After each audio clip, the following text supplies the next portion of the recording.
Hey everybody, we are here, we are live. Okay, how are we today?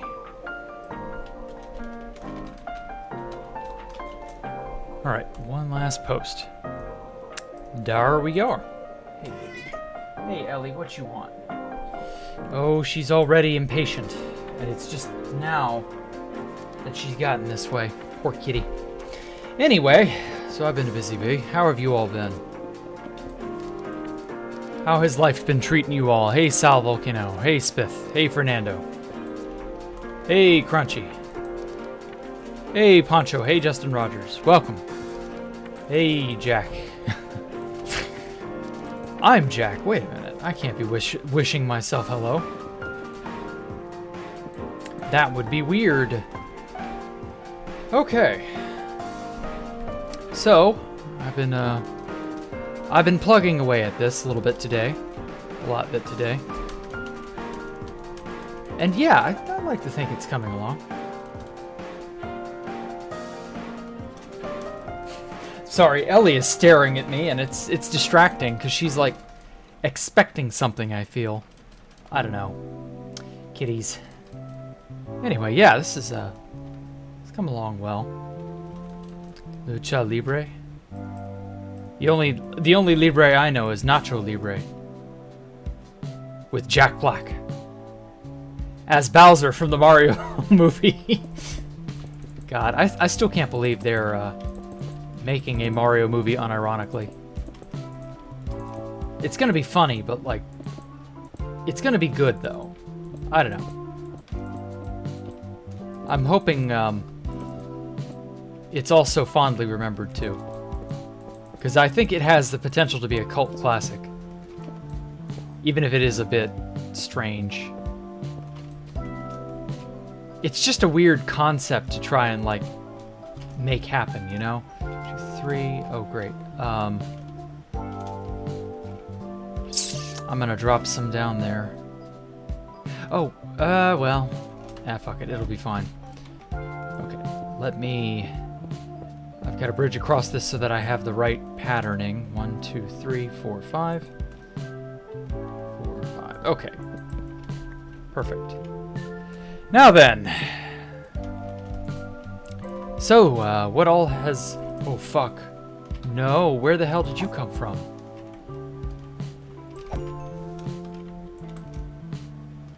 It's very strange. I don't recall seeing a creeper anywhere. Did it come down... come up, maybe? Weird. Anyway, so what all else has been going on? I haven't tried to get onto the test server, even though I said I would. I've been busy all day making the next episode of my shorts. Yeah, I see you. So, I ran into an annoying problem last night. I forget when it was that I noticed this, but man, it was troublesome. Apparently, the short didn't register as a short yesterday, so I had to, like, upload a new one. But that one triggered. That one did it right. So I don't know what the deal was, but I also figured out something that I was doing wrong with replay mod, so that may have had an impact, but I don't know. So I'm able to get replay mod to play nicely now. So here's hoping that that'll all pan out. So I've got episode 2 of the shorts probably going live tomorrow, honestly. I think getting this out sooner rather than later is smart. Instead of waiting for Friday, I'll just go every other day or as often as I can. As for like a structured video, which I know a lot of you have all fallen in love with and stuff, yeah, James never really got back to me. So like, and I know a few of you want me to talk with Cold Wave. Oh, all right, Ellie, I'll let you in there. She wants in my closet. And I know a few of you wanted me to talk with Cold Wave, so I might end up just skipping James and going to Cold Wave and then going on to Sal. I don't know, we'll see. The number one issue is that I just wanted to stay in line with what I said I would be doing. You know, I would go to this person, then I would go to this person, and I didn't want to go out of line, basically. Or go out of order. And, yeah, I don't know. I don't know what James is up to, honestly. I don't know why he's AWOL. I've never had trouble getting a hold of him till, like, literally now, so I guess James Russell's will have to wait until much, much later. I don't know, man. But at any rate, yeah, so we'll do that. I can maybe talk to Cold Wave. Well, I don't know. That depends on how quickly he responds. I haven't engaged with him in a while. I wonder if he'll even give me the time of day. That's an interesting idea. He may not want to talk with me. Who knows? Hey, Void Shadow, how are you? Junior year in high school, bro. I swear these assignments. Oh, you're gonna swear these assignments a lot more as you get older. You think they're bad now. You're gonna have a lot of really nightmarish ones in college. So just beware. Be glad you're in junior high or a junior in high school or whatever right now, because the road inclines, it never declines. Not until you get out of school entirely. But even then, you still have other trials and tribulations to face, so yeah, it's an eternal struggle, you know? Such is life in the zone. Whether that be an adult, or as a kid, or any of that. I guess the only time you really truly have it easy is in kindergarten. Or as a baby, maybe. Some people don't even have it nice then, too, so I don't know. But, hey, that's life. How is everybody, Void Shadow? I hope everybody's doing fine. I've been chilling out today. It's been pretty good. Closet reveal. Why would you want to see my closet? It's just a closet, man. I can't exactly say it's, like, surprising. It's just picture a closet. I don't know how else to explain it, Poncho. You ask the weirdest questions, Poncho. But yeah. Attic reveal. Yeah, preschool. Preschool is usually a very easy time. Getting you acclimated to how school works, kind of. But yeah, I yearn to go back to. But we can never go back. We can only go forward. Such is life. I also wanted to do, and I know I'm kind of late on this, I also wanted to do a 2B2T President video. And for that, I wanted to try and escape spawn from the 2B2T test server. And it's just been a bitch to try and get on. So I'll see how bad things are tonight. Hopefully I can make it work. I don't know. What kind of clothes do I wear? I wear clothes, man. It doesn't matter what kind of clothes I wear. They're just normal, average clothing. Why would you want to know that, huh? What answer am I supposed to, like, give to that, you know? Oh, well, I wear Gucci and I wear... No, I'm just kidding. I only wear the finest of the finest, don't you know?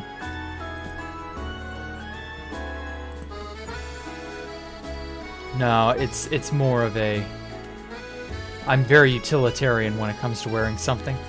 I don't really care to have it be flashy or crazy or unique. I'll wear clothes till they're threadbare.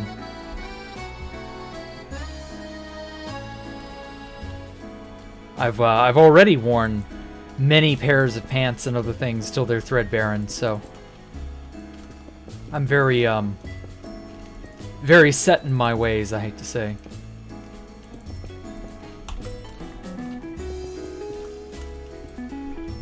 Ah, I love this song so much. On the oldest anarchy server in Minecraft. Nah. I don't think I'm gonna say that. I think I'm just gonna say... I'm gonna say it like Vincent. 2B2T. I don't know. We'll see how I feel. If I can actually get my foot in the door, we'll see how I feel. At least it's not the 300-something plus queue that the main server was on. I happened to look at that yesterday and went, oh fuck. Hey, Bricks Everywhere. How are you? Welcome to the stream. But yeah, I'm not really sure what to do presidentially on the server itself.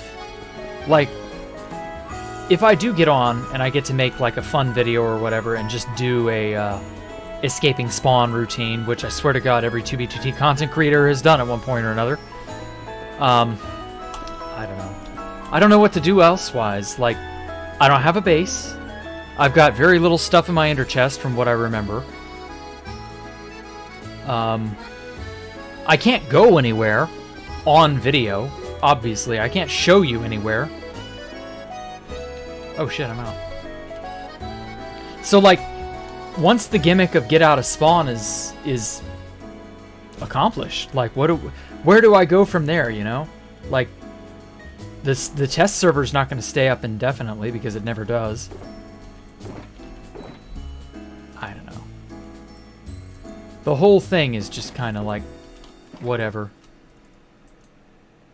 Actually, you know what? Speaking of whatever,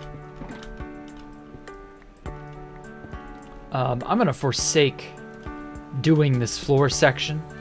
I want to finish up here, because this upper section has bothered me for a while, and it is also not done.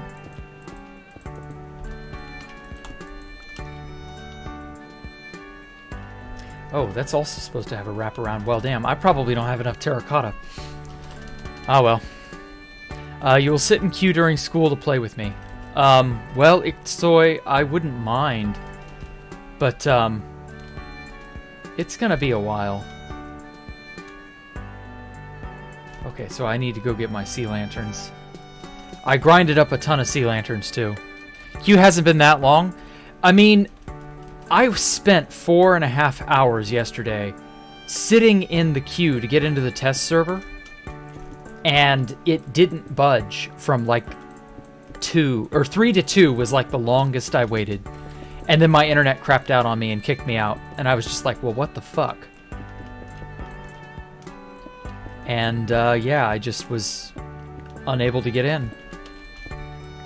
I know for a fact it would probably have eaten into stream time. And I don't dare stream trying to escape, because then I definitely won't. I'm kind of interested to see how bad 2B2T spawn is, if it's anything like 9B was. Because that was an actual challenge. I kind of liked that. I'd like to be a little methodical about my approach. And then obviously I can edit it and give it the zoomer editing treatment and make it all flashy and silly and stuff. We'll see. We'll see. Think they'll increase the player slots? Probably not. There's no reason to. Does priority work for the test server? It should, but I'm not about to buy priority, so, you know. Not for a video. That wouldn't be enough, in my opinion. Because, like, with Fit, he'll do videos, you know, every so often, but he'll also stream every Sunday morning. And for him, that works out fine. But, I don't know. I guess for him, he can justify that. Because those streams of his draw thousands and thousands of viewers, but me? I can't justify the $20 cost every month. That would be just silly. Jack's no zoomer. Nope, I'm not a zoomer. I'm a millennial. I'm responsible for killing multiple industries and lots of different hobbies and sports and just all sorts of crazy stuff with my weird, you know, surrealist humor and my lack of appreciation for the finer things in life and my inability to buy a house. And yeah, just God, millennials, am I right? We millennials and Zoomers are gonna we're gonna be responsible for World War III or some shit. Hey, Amion, how are you? Let's be fair, Jack. A lot of these hobbies don't deserve to continue. Oh, it's funny because it's true.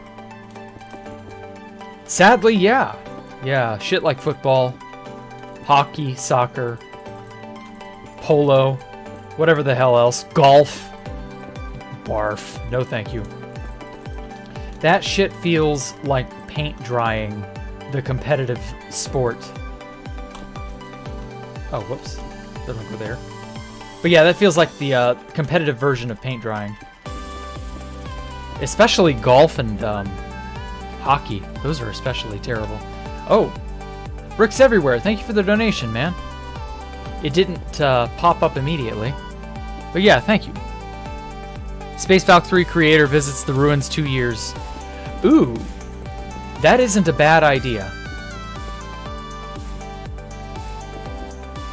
That is honestly not a terrible idea. The only problem is, will I even be able to fly out there? I don't know. Because, like, it's one thing to, you know, not get in the front door, but, like, getting on there and then getting out to that place would be a hell of a lot more difficult, because we don't have the Electrofly exploits that we used to. It would have to be rocket-powered, I think. Unless there's some sort of workaround I'm not familiar with. I don't...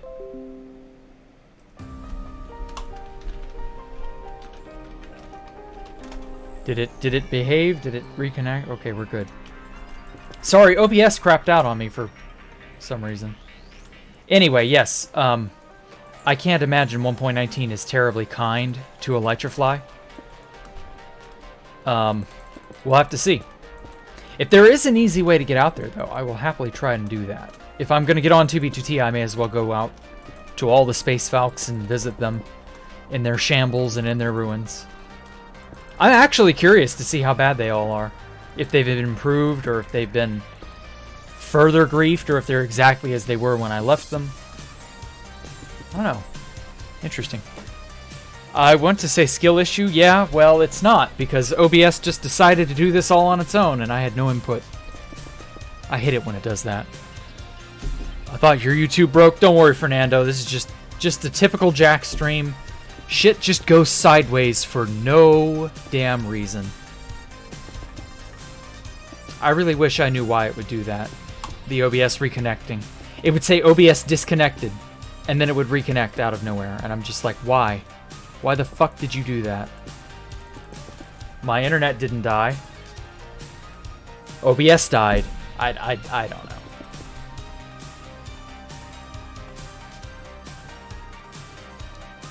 Goes sideways, but always gets resolved. Well, I don't know about always, but sometimes it works out. Sometimes you find the gum stuck on the bottom of your shoe is not that difficult to remove. And sometimes the gum stuck on the bottom of your shoe is there for life. Oh well. Did I hear Dig's latest podcast with Jared? No, I didn't. I don't know. Dig MC, I assume, right? Is that who you're referring to, Rue?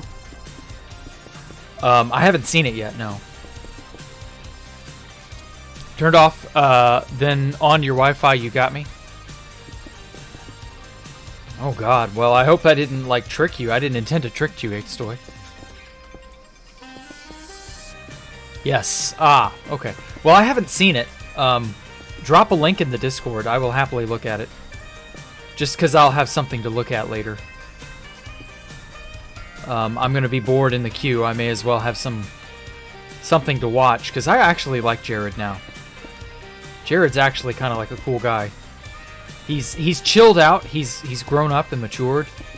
Like, I'm happy that he is not how he was when he was a young, troubled child at the age of 12, playing on 2B2T unironically in 2013. God, I still can't believe he was that young, that bad off. It still just, like, boggles my mind. Got any hobbies? What do you mean? I have plenty of hobbies. Bro, how in the world do I get inspiration for this? I just do. I don't think anything of it. I just take ideas and I twist and change them.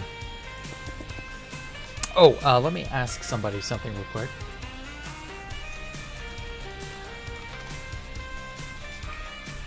There we go. It's called plagiarism. Ah, ha, ha, ha. Yes, I'm a hack who can only take other people's ideas. Which is, like, partway true for everybody, because there is nothing new under the sun. Like, there just really are not any ideas that have not been in some way used by someone else before you. Good luck finding the one idea that is absolutely, completely unique in every way possible in the modern era. I would argue that it doesn't exist. There is a certain level of innovation that you can do, realistically. But apart from that, nah. You do have to take the ideas and designs of others and incorporate them in your own style into whatever you're working on. Another thing, though, if you're genuinely looking for inspiration or some really cool stuff, go on to like DeviantArt or Instagram or, you know, a big picture collection type place. I think even Twitter nowadays has lots of image collection. And just look up things that are like fantasy inspired, sci-fi inspired, surrealism. Surrealism is a good use of the really hyper creative parts of your brain, even if you're not like, you know, even if you can't really like replicate that in Minecraft, just making use of shapes in a different way than you're used to is more than enough. Getting it, giving yourself limits also kind of helps. Forcing yourself to work within limits. Like, I'm trying to use gray blocks mostly. And orange. Orange and yellow and gray. So stuff like that, and then the black, the gray, the dark grays, the light grays, all that. I'm going for a sort of techno motif.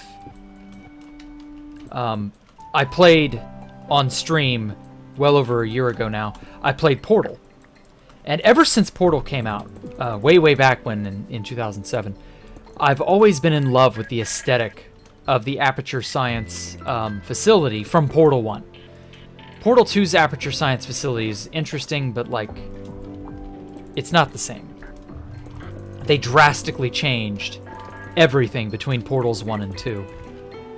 And that's fine, but it's just not the same.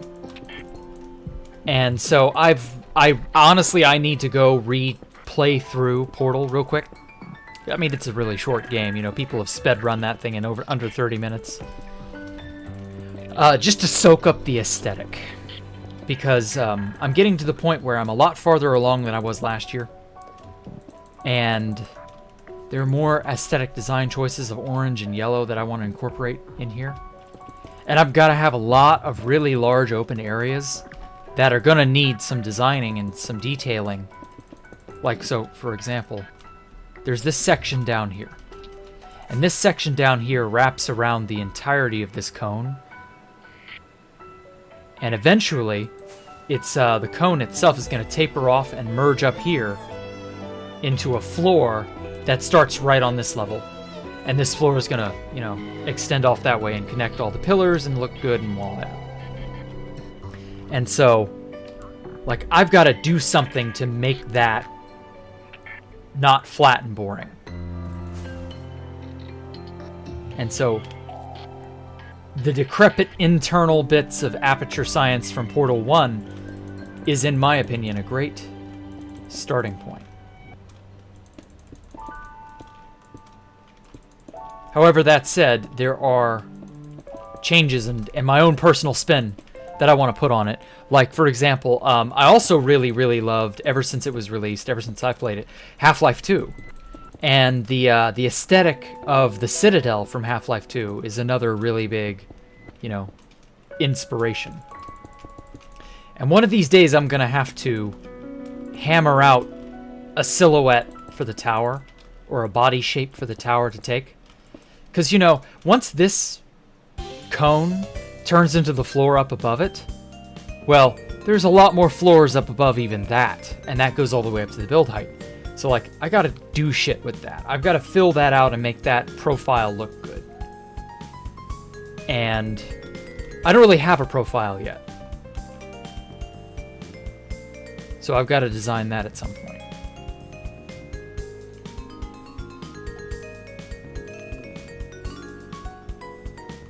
So, you know, that's another sort of exercise. Just to tag you with the link in the gen chat? Yes, just do that. Just do that, Rue. That'll be plenty. Hey, USZR. Oh wow! I just suddenly realized what your name means, USZR. It's the little guy bowing or kneeling emoticon or whatever. Okay. We can put that all back. Okay, I actually think we're good for the terracotta up here. I've just got to fill it in with sea lanterns. Whatever the song plays, you always think of the credits of the final Evangelion movie. Ah, I've not seen Evangelion yet. I know it's famous, I probably should, but I don't give enough of a shit about Evangelion to bother to watch it all. Who knows, maybe one of these days I'll have a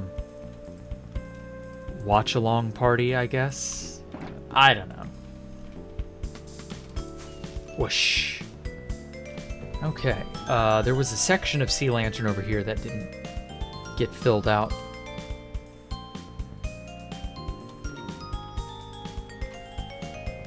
Where? Ah, right here. Perfect. So yeah. You always think of Terraria? Ah. Just think of Minecraft at night, yeah. Citadel from Half-Life 3. Come on, Poncho. Get it right, it's Half-Life 2. Have 2-hour late start to school tomorrow. Really? Why? What did you do to deserve a 2-hour late start to school? Or is it some event outside your control? Is it good? Is that a good thing? I take it. All set. Really good podcast. Okay, cool.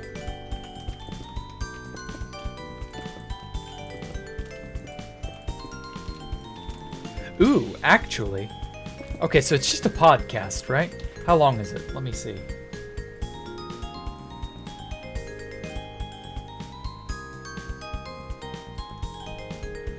Hour and 16, okay. Alright.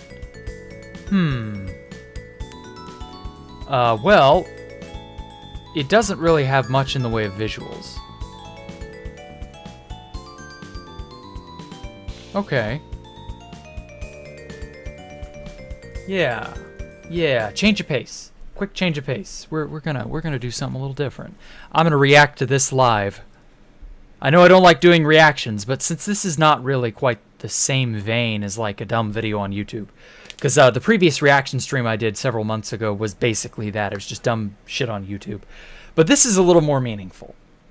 So I think we'll do this. Hello everybody, this is me, DigMC, and welcome back to the 11th episode of the Digcast. I'm going to turn up a bit. Today we are joined by To Be Tutti known epic legend, Jared's 23rd... Oh my god. Fuck's sake. I thought TNT was disabled, what the fuck? I have infinite levitation and I can't come down. Wait, hold what on earth are they doing? Hello everybody, this is me, DigMC, and welcome back to another episode of the Digcast. Blah blah blah. We are joined by Jared's 2013. Jared, say hello. Hello, how's it going? So Jared, thank you for coming on. We're going to start off with a pretty personal question. We're going to get things going. Hopefully I'll be able to... I'm not going to fuck around with how did you escape spawn. I'll be able to, on occasion, like, interject my own ideas and thoughts into this. Just because I guess that's the only way to really do a good reaction. But, like, I imagine because a lot of what he's about to be asked must be related to, like, the past and stuff. So, I don't know. Maybe I'll have, like, some context or some additional stuff to put in. I don't know. It's going to be interesting. I'm curious about this. Thank you, Rue, by the way. 2B2T is widely kind of known as a bit of a broken server full of broken people, right? And you know, you've been playing it for almost a decade now. Would you consider yourself a broken person? Not really, to be honest. I think that That When is I was hard a to hear. teenager, I was a lot more invested in it than I should have been, like a lot of people are. Let me know if And, it's too loud. You know, since I've become an adult, I've learned that investing my time into a Minecraft server is not a valuable expenditure of my time. So I've kind of moved on from it in the past 2 years. And Oh, yeah, definitely yeah, would that's- not consider myself. That's something I should actually do. I should legitimately plug this. This is Dig MC's interview with Jared on the Dig podcast. So yeah, I'm interested just because it's Jared. I'm interested to see his introspection and how much he has grown as a person.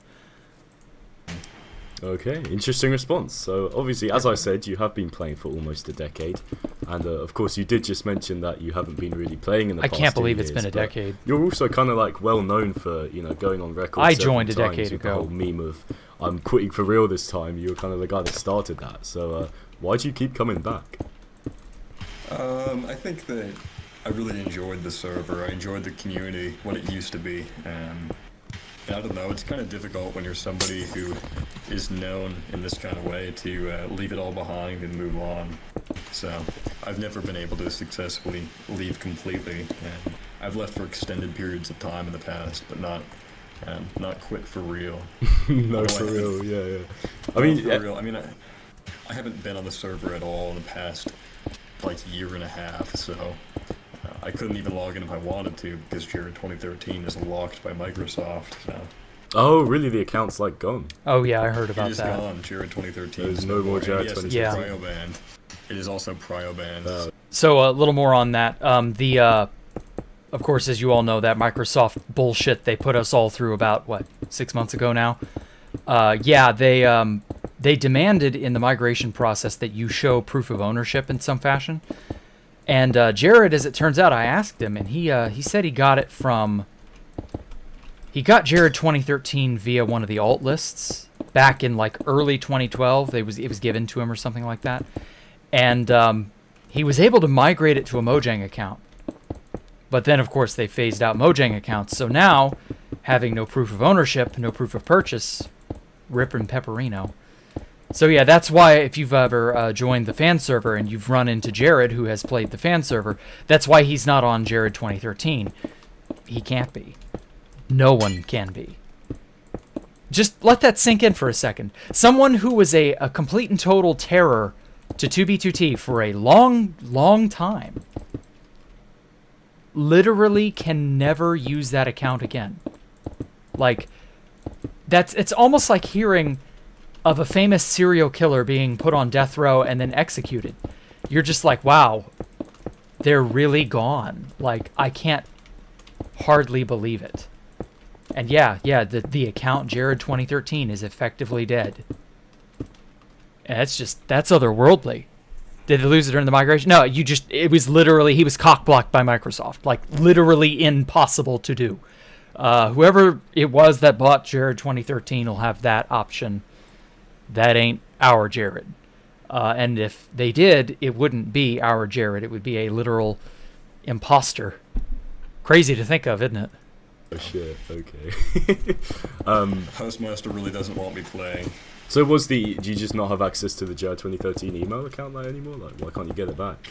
Well, Oh, he'll probably all of my elaborate on it. Minecraft accounts are stolen. I've never had one that I legitimately purchased, and it looks like my attempt to migrate it to Microsoft was unsuccessful. It seems to be in some kind of, like, I don't know how to describe it. It's like, it's in a state where it's no longer on a Mojang email, but it's also not successfully migrated to Microsoft, so it's inaccessible to me. I've tried emailing them, and their responses have just been like, you need a TID, and I don't have a TID. So. Right, yeah. Is your current account Snargle Fox your current main account then, I suppose, or is that just a random? Yeah, this is my persona. I'm Snorgle Fox now. It's your persona, okay. Yeah. Right, going back to the quitting for real this time, every time you kind of announce that to the community, did you like always believe yourself, or did you kind of know that you'd be back? I kind of knew that I would be back. I mean, the last time I said it with any, like, legitimacy was probably, like, 2014, which is when it became a meme. So ever since then, I've kind of known that it's just a joke, yeah.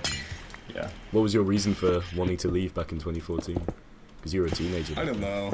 I guess it comes and goes in like phases. Your interest in the server, especially back then when it was like on and off with the player base, and I don't really remember why I wanted to quit back when I was like 13 years old. I have no recollection of that, but I think I can give a little bit of a side to that because I was not 13.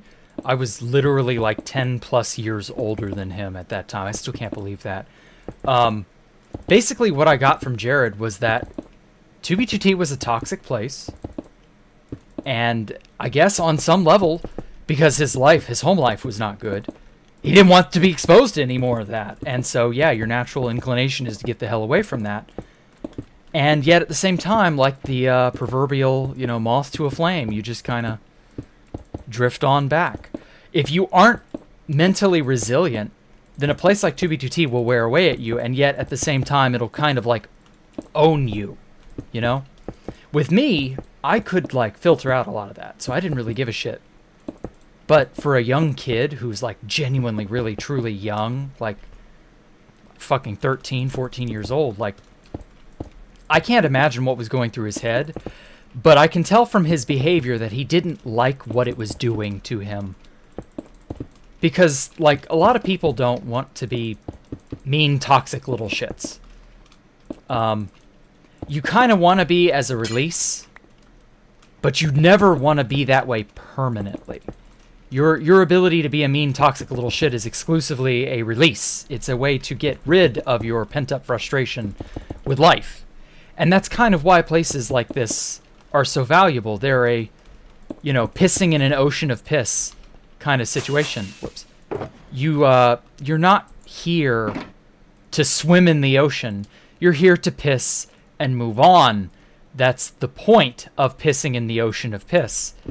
And some people, they fall overboard. They get embroiled in it, and they go, "Oh, well, no, this isn't where I expected to be. This isn't what I wanted." And I got news for you. Sometimes you go in a little too hard. You get in a little farther than you expected. You're in too deep, and you can't just cut out like that. It becomes addictive. Like I said, I've said this many times about some of the older players from 2011. Some of them were so addicted, they would ask Housemaster. Some of you are familiar with this guy's name, the Judge Holden, creator of the original 2B2T comic.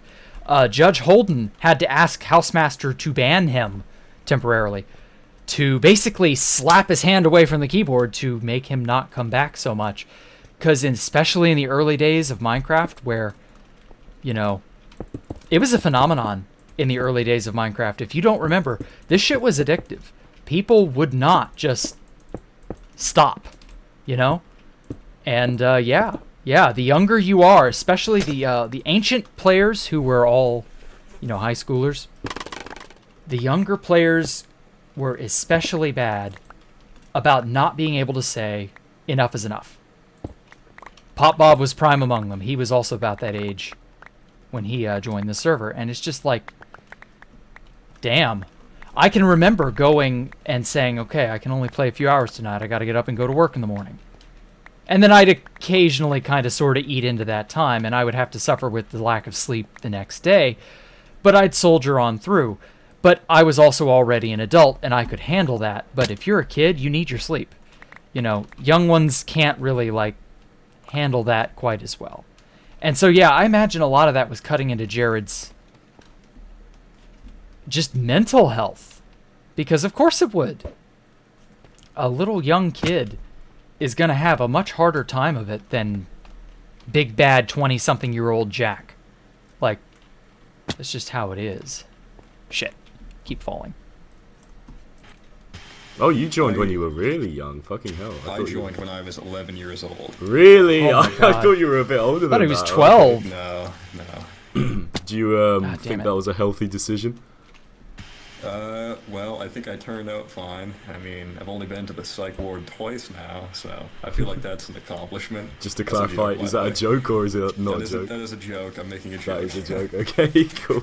I mean, I could have Alright, believed him. so was 2014 really as like dead as people say it was? Was it kind of a dead year for 2B? It is not a year that people remember fondly. I mean, sure, fondly, because in retrospect we had so few years where 2BT was how it was, but it was not a very exciting year. 2015 we had the third Nah, incursion. 2014 was dead as fuck. 2014 we had no incursions at all. 2013 was incursions 1 and 2. Right. 2014 Was Judge just- Holden on the it board? just Yes, he kind of was. Boring. It was. It wasn't dead. It was just. It's just Hey, Keiser. uneventful. I think everybody would agree that that was kind of the case. So. Okay, you mentioned incursions there, and I don't want to spend too much time in this podcast discussing, the things that have been discussed a million times over, like the history of incursions and all that. But like, just to kind of like give a brief overview, what kind of part did you play in those first few incursions? Well. Antagonist. When I originally joined. I remember I didn't that. play consistently for several months. I played on and off, and I was still a new player at the time of the first and second incursions, and that's where I met Pyrobite and Tristan. I didn't play any significant role in the first two. In the third, I was probably one of the primary antagonists of Called the it. incursion. It was me, Talo, X0XP, and a couple of others that were trying to destroy Yep. the Wrath Outpost base. I remember that. And Pop-Bomb as well. Tristan was kind of... Tristan. He was like playing both sides a little bit. Yeah, this is around the time mid 2015 when you see Tristan really start turning. That's when he Yeah, started to I really show worked his to destroy traitorous it. side. And that's pretty much all I did during the incursion. I also designed a couple of things for it because my role kind of shifted back and forth between friendly towards them and antagonistic. So And did that kind of approach to it being... Yeah, I would say the third incursions where Jared really kind of tried.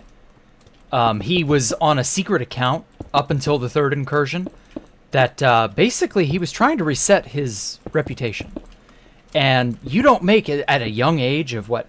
So that was early 2015, so he would have been about 14 years old. You don't try to do something like that to get a reputation refresh unless you know you need it. Unless you're like of the opinion that, okay, I need to do better. I need to try. And this is around the time I really first started seeing Jared try. Obviously, he fell back on old habits for a while. But like, there was an effort made. And you don't make an effort unless you know there's a reason to make an effort. And yeah, that definitely happened. Whoops. There we go. like an antagonist at first, a friendly to other. What was there any motive behind that, or was it just shits and giggles, fun larp? it was all just for fun. Like the conflicts we had before June are so insignificant compared to the types of things people do nowadays. It was all just for fun. Yeah. Do you Just the think conflict. people even back then took 2B2T2 seriously, or is that more of a modern? No. I think in retrospect, it was not taken too seriously. I think everybody knew it was a game. There were some specific isolated incidents where people took it out of the game, but doxing and stuff like that.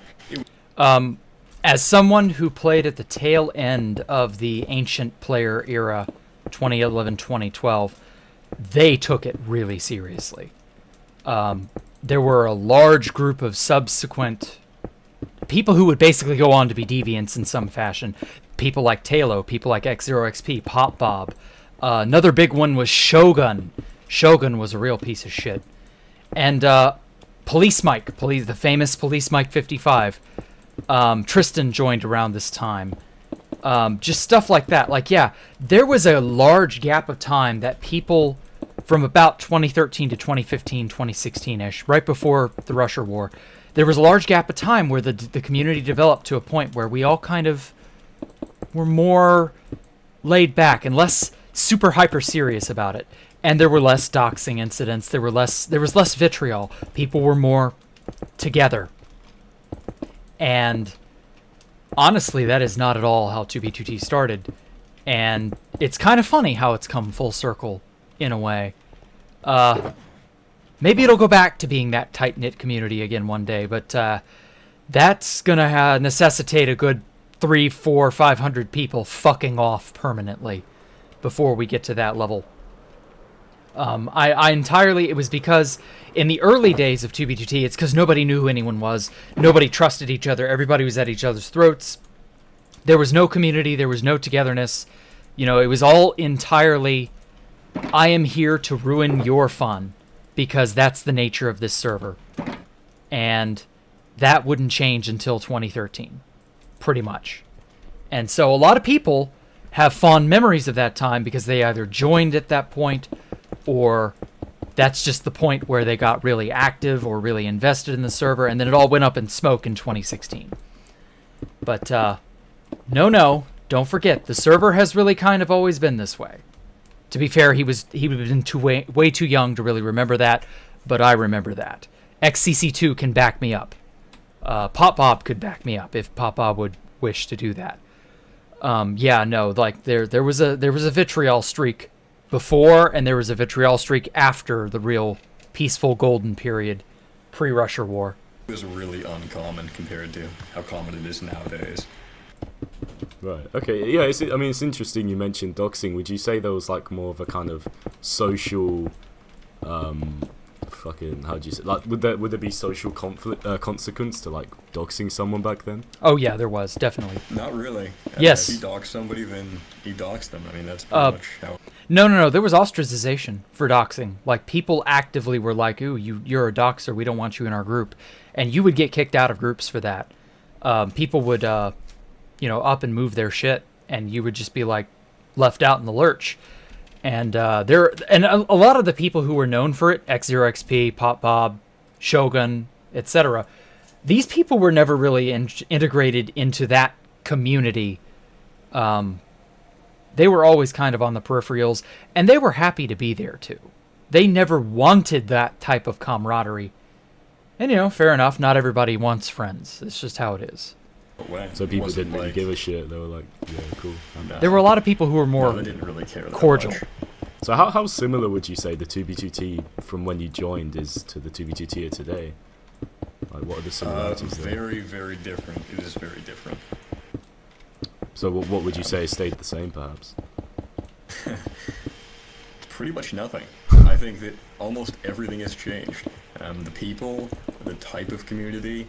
I think that Housemaster is even looking to remove green text in the next update. What? I think nothing has remained the same.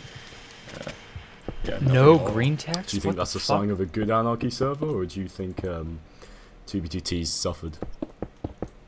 Well, I don't know if I would even consider it anarchy, especially not now, but even back then, was it really anarchy? Not really, because people formed social structures and stuff, and there was order to it to some extent. That's human nature, like though. 2013, when I joined, we had groups like Valkyria and other smaller groups. So even back then, when it was anarchy before Russia, there was still some social dynamics and groups and whatnot. Well, I mean, that's human nature. Right, I mean, I think so, like, things like that, forming social dynamics within an anarchy server is kind of part of the anarchy. I think the people... I think nowadays it's different, that, the server owner's obviously more hands-on, blah, blah, blah. We've had this conversation a million times. But, yeah, I mean, that's definitely one of the biggest differences between now and today. In terms of, like, the player base, kind of demographically, would you say, I'm sure most people would agree, it's mostly kids now, whilst back then it was mostly adults. Is there anything else you've realised? Noticed? I think that just in general, there's been a significant shift in the types of people that inhabit the internet.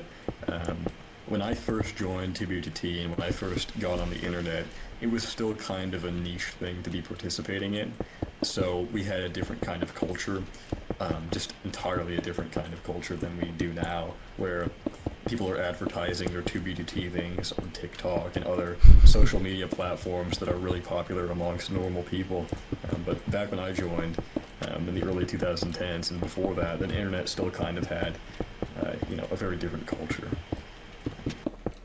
In terms of like, that's the primary thing. Right, okay. In terms of like edginess on the server, obviously, it's never lost the fact that people spam the N-word in chat. Do you think like people back then were like, there were genuinely like bad people on the server, and nowadays it's just kids LARPing, or has it always just been kids LARPing? I think people were edgier back then, but they also had a better understanding of limitations, because certainly before June, nobody was going to another player's house and throwing a brick through their window. So that's something that's totally new. The closest thing to that was when people went Allmonger's house, right? They didn't even go to his house. They just it was went only to a random two. Person's house. Oh, really? I didn't know that. I thought Yeah, that shit they was would real. never. Even they had limitations. Sure. Yeah. Yeah. That's funny.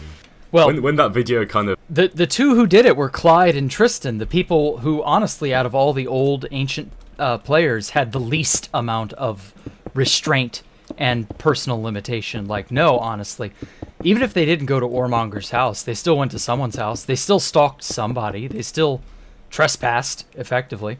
Like, that's a bit of an extreme example. Like, that was seen universally back then, because that was tail end of 2015, like right before the Russia war, right before everything basically collapsed. That was universally seen as like, what the fuck are these kids doing? Like, and Tristan and Clyde were the youngest, other than Jared, active on the server at that time, because they were like 15, 16, I want to say. Like, we all took a look at that and went, okay, these kids are going way overboard. And we knew there was nothing we could really do to rein them in, because, it's a block game. What the hell are you going to do? Like, call their parents? Your options are limited when it comes to that. So, like, this is, like I said, around the time you see them really changing and showing their true colors. A lot of bases were incited and fell because of Tristan and Clyde. And it's purely because they were not really trustworthy anymore, and they made that decision themselves. That was really their fault. But yeah. The Plug Anarchy Podcast YouTube link for Fernando. Oh, yeah, it should be... my Anarchy Podcast link. Yeah, go ahead. Should be hop on some of those podcasts, your book knowledge. Maybe. Says comes full circles. Yeah, lanterns placed. Yeah, I know. because this is during like 2015, right? They were working on it in 2015. They recorded it 2015, but they didn't actually upload it until 2016.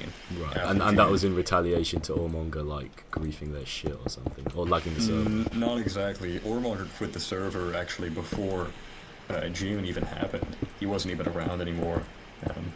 Yeah, they just kept bullying him, basically. In regards to the Nerds Inc., early Nerds Inc., how we destroyed a bunch of bases and people got mad and left the server, so they went to this new server called Constantium. Oh, right, okay. Yeah, because I think Oramonger still plays Constantium, right? Oh, that poor bastard. Yeah. Alright, I mean, you mentioned Nerds Inc. there, so I guess we'll go on to talk about that. Originally called The Tyranny, were you one of the forming founders of that?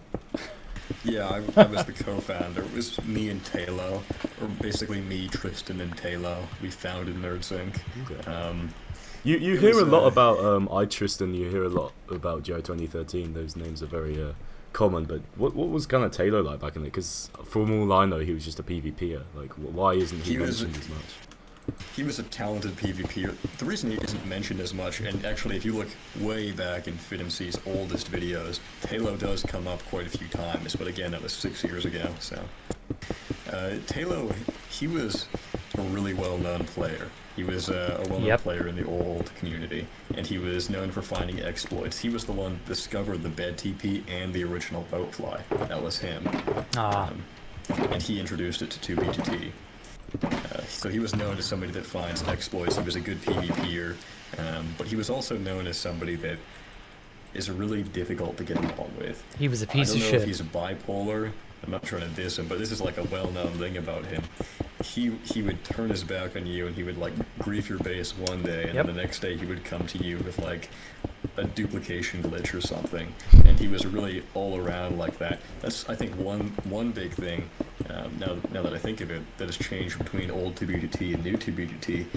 A much higher percentage of the player base back then had personalities that you could recognize. Like if somebody said bipolar player that finds exploits or something, all the old players would immediately know that we're talking about Talo. But if somebody said that nowadays, it would be like a dozen different people, or maybe nobody at all, because nobody even fits that role anymore. That's an interesting point. Yeah, I've never really heard that. I mean, I guess that can be kind of just attributed to the size of the community. But yeah, I wonder Yeah. kind of what the cause for that is. It's gotten too big for its own Well, good. I think because we had that type of culture still in 2016 and 17, and maybe even up until 2018 and 19. I think that 2B2T has really run its course. I think that everybody who has heard of the server, well, every Minecraft player that's active has heard of the server, and the ones that want to join and do something interesting have already come and already quit. I think that it's just a known thing at this point. 2B2T is so well known that it's kind of run dry in terms of the people that are available to come and play. That's my opinion on it. Well, there'll always be more 12-year-olds. People are constantly there'll becoming always God kids. be damn, more isn't that the 12-year-olds, truth? But the way that they're introduced to the server is different than it's different than the way that they were introduced back then. Yeah. Oh, this is hold on. You don't have fire. I don't have fire disabled. protection. Hold on. I'm gonna just quickly put some little obsidian blocks underneath us so we don't fall. Oh, the floor they were filming Just this let it on burn, was it doesn't collapsing. matter. Well, yeah, but then the floor might break and we'll go through. So just make sure we're good. Alright, cool.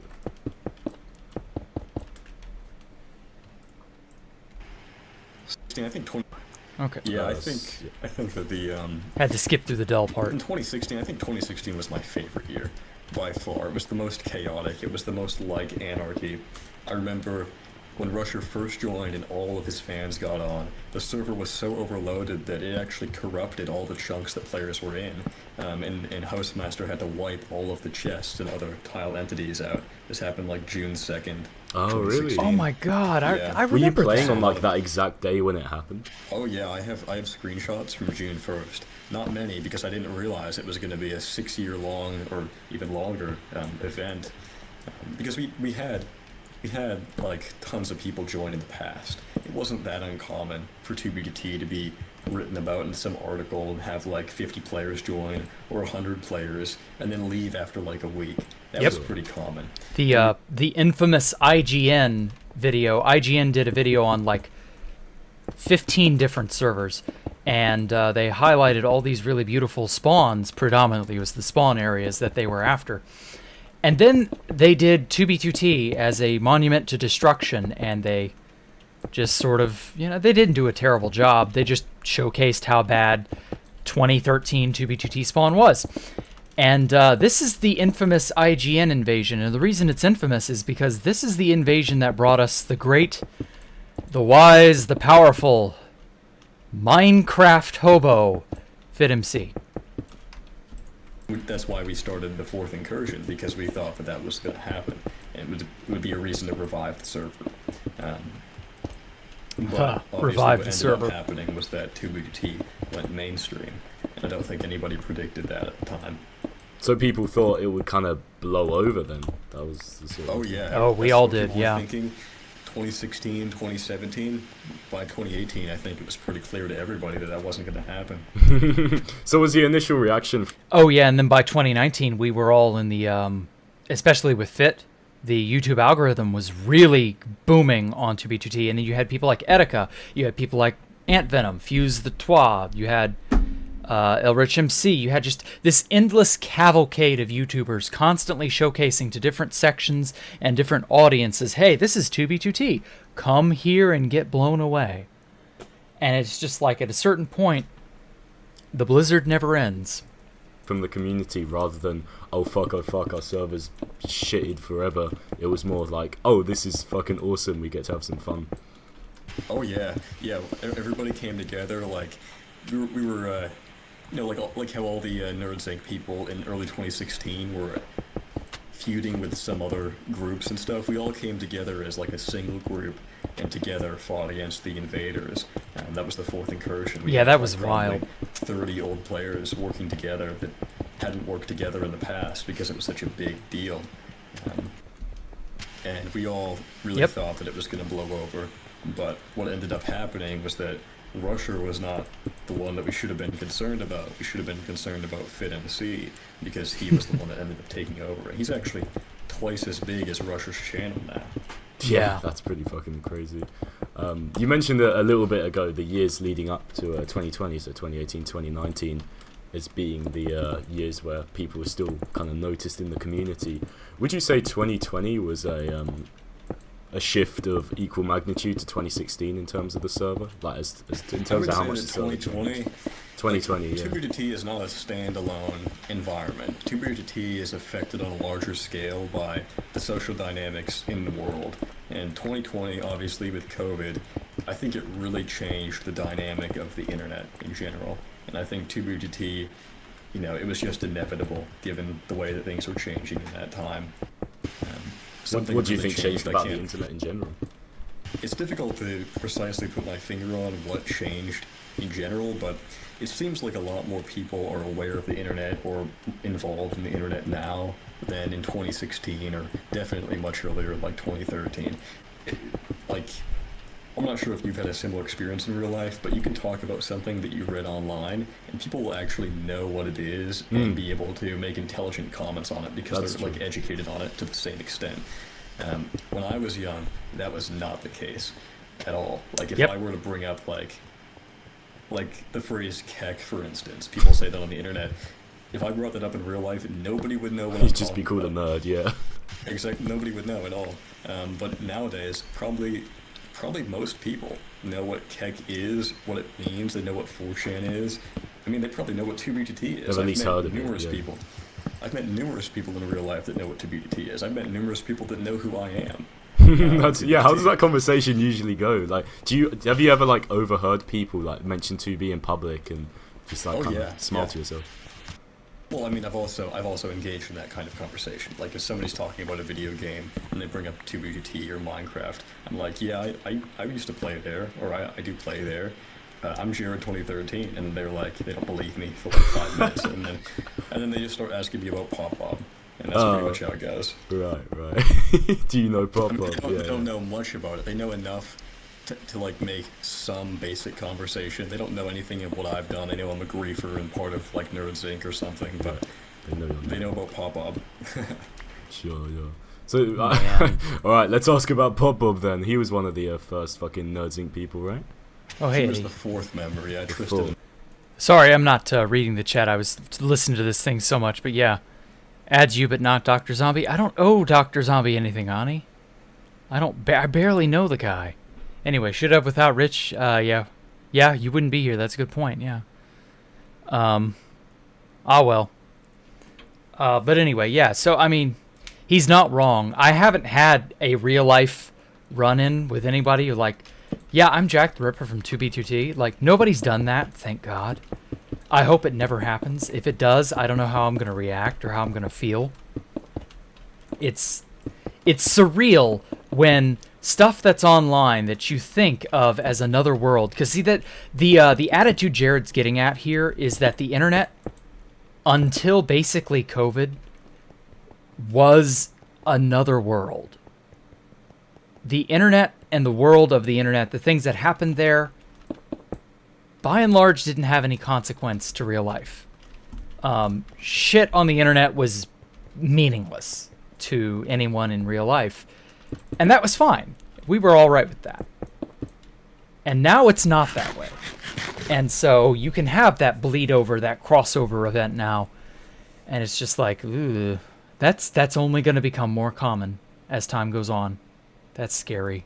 And that was before you guys griefed Space Valk, right?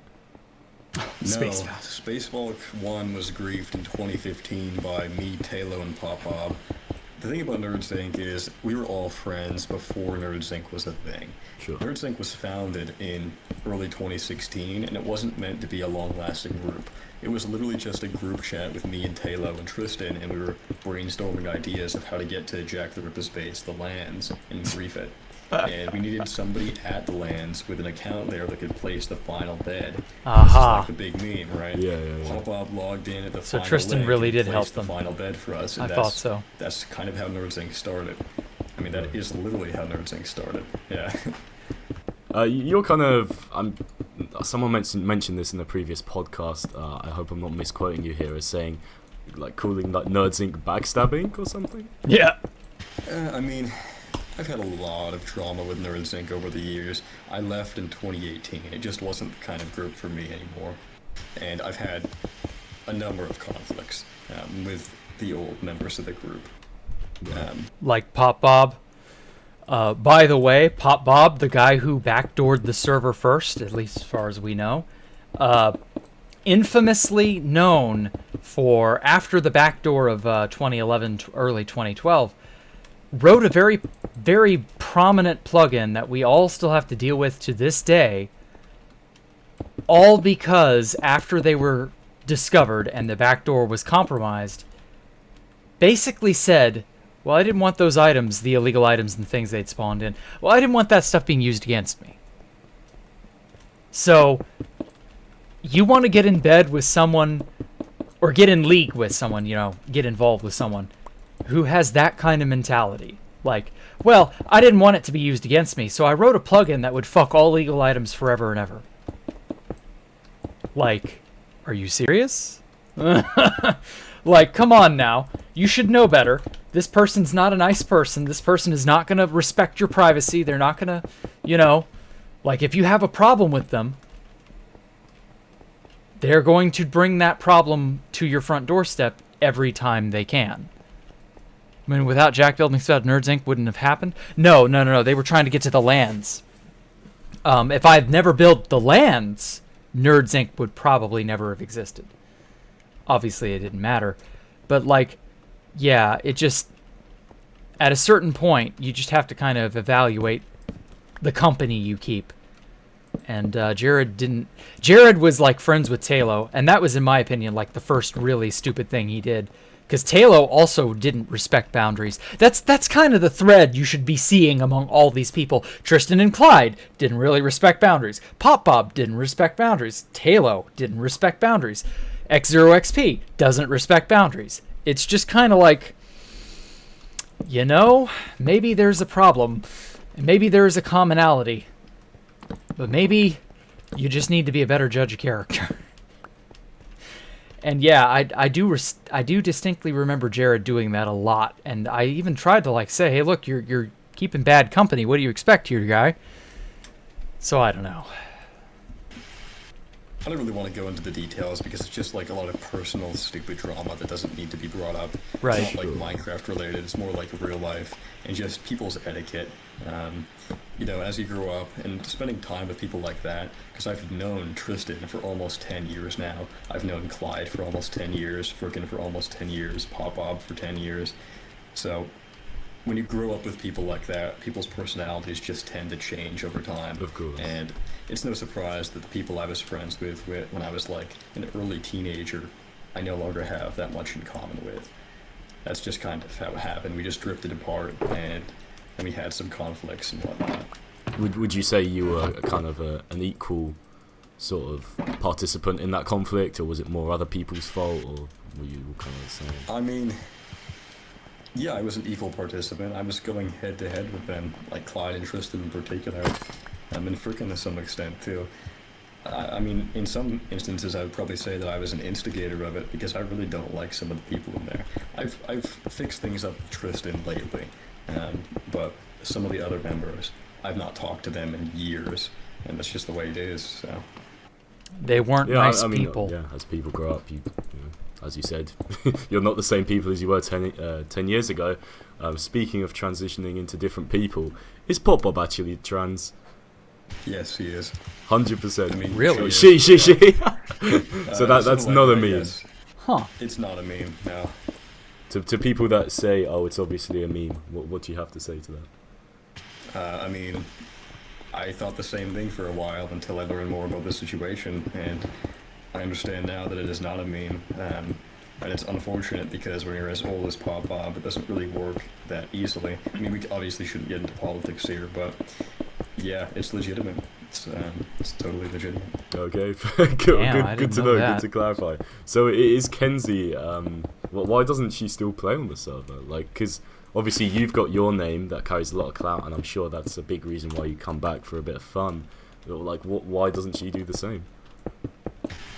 The reason why Pop-Up doesn't come back is because they have a different perspective on the fame, and Pop-Up is like 10 times more famous than me, like 10 times more famous than Tristan.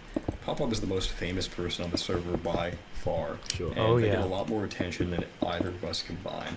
And even going on the server as like Jared 2013 or Tristan, you get a lot of like attention. And Pop-Up is somebody that doesn't like that attention. They really don't like it. Cursed with fame. Holy shit. Cursed with that which you do not like. Wow. Oh my god, talk about poetic justice. Holy shit. Get wrecked, Pop. Get wrecked. I had no idea they were so averse to it. Good. I will only say this about Pop Bob. You reap what you sow. And that has exactly happened and revisited upon them. Ah, well. Even know how to describe it. Yeah, repulsive. I mean, it's just unwelcome is what it is. They don't know how to deal with it. They're kind of socially awkward, so they stay away from it. And also the fact that the community has changed so much. They just don't have an interest anymore. They were in Imperium for a while, 2 years ago, but they left that, so... The only people that Pop-Up talks to is like a few members from Nerds Inc. I don't think they even talk to all of them. Right. Okay. So, all right. Going to your clout, I guess. What made FitMC turn you into a character in his early videos? Well, I was actually in the video that made FitMC famous. It was called what was it? 3 versus 40 Massacre or something. Russia Massacre. And that was the first video of FitMC's that kind of went viral and got like 40,000 views or something from Russia's fans. But what I tell people when they ask me stuff like this is, the original people that FitMC made famous were already famous on TBGT. Like, there were people that were well known. We had our own like social dynamic and people that were kind of quote unquote famous on TBGT long before FitMC was around. Right. Those were people like obviously Pop Bob, Tristan, Pyrobite, I guess myself included. Clyde was pretty famous. Talo, obviously. He didn't make everybody into a famous player. Like X0XP, for instance. He was really well known in the old community, but he was not turned into a famous player by FitMC, probably because the stuff that X0XP did is not family friendly to be putting on YouTube. Reprehensible. But ugh. he was still a famous player. If you've played Constantium, X0XP still hangs around on there. X0XP is a piece of shit. We were calling X0XP a piece of shit in 2012. In 2013. Literally, like, I don't like Branillan, and Branillan is very much a traitorous turncoat bastard. But back in those days, Bran was in my friend group, like, close friend group. Bran was at Space Falc 1. Bran would refer to X0XP as a piece of shit. Because he was. Still is, I guess. I don't know what EXO's damage is. Like, I know EXO was also about as young as Jared when he joined. It's just EXO joined in early 2011. So EXO basted and percolated in early, highly toxic 2011 2B2T way, way, way longer than pretty much anybody else. And Pop Bob and EXO and Shogun and Talo are all pretty well in that same range, if you will. And not a damn one of them is stable. Not a damn one of them is worth knowing. Not any of they would not show you the time of day. They are not nice people. They've done pretty reprehensible things. They're just not good people. They were turned loose on the internet at far too young an age, had probably very little to no supervising IRL. That does not yield a stable, good, happy person. And you almost never want to meet them, talk to them, interact with them. They'll fuck you over before you have any chance to say or do anything about it. Like, that's how they are. Some people are just predisposed to chronic backstabbing syndrome. And yeah, that's exactly who that was. Yeah. What was the question again? Why do I have Yeah, fantasy clout? what made FitMC turn you into a character? So just because you were known back then, basically, you're saying. Well, yes, at the beginning, I was also like one of the primary people in the team veteran thing. I was very active back then. Can you go into the whole team veteran thing? Like, how much of it was Fit's idea? How much of it was the community's idea? I think the team veteran thing was entirely Fit's idea. I don't remember if they called themselves Team Rusher and then FitMC did that as a response. I don't remember. Yeah, I that would sounds assume the about veterans right. came first. I think so. I think that FitMC. I'm not sure what his end game was with that. I think it might have just been a really lucky play. Yeah, it was a lucky play. There was no end game. We were only merely trying to divide and conquer what at the time seemed like an insurmountable army of newer players. Because remember, as Jared said, the server would literally corrupt chunks because thousands of players were joining and trying to play simultaneously. I distinctly remember coming back home from work that day, June 1st, 2016, and seeing 1,500 players. And I was just like, what the fuck? You've got to be kidding me. This cannot be real. And yeah, no, it was very real.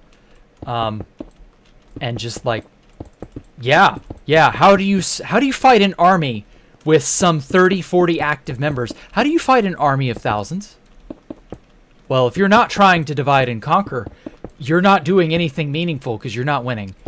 Because one versus, so like 30, 40 players on an individual basis, that's like what? One player for every 250 to 300 players. So 1 versus 300. How do you expect to win that fight? In the eyes of the, at the very least, the eyes of the players you're fighting alongside of. And the answer is you don't win. This is, the odds are too insurmountable. There's no victory here. And ultimately we would find out, yeah, there was no victory here. There was no winning the Russia War. But you can't blame us for giving it a good old try. The Team Rusher, Team Veteran thing. Because I distinctly remember Rusher started it by saying the OGs. We were the OGs, the original gangsters. We were the old players. And Rusher just decided for whatever reason to kick the hornet's nest and declare war on the older players.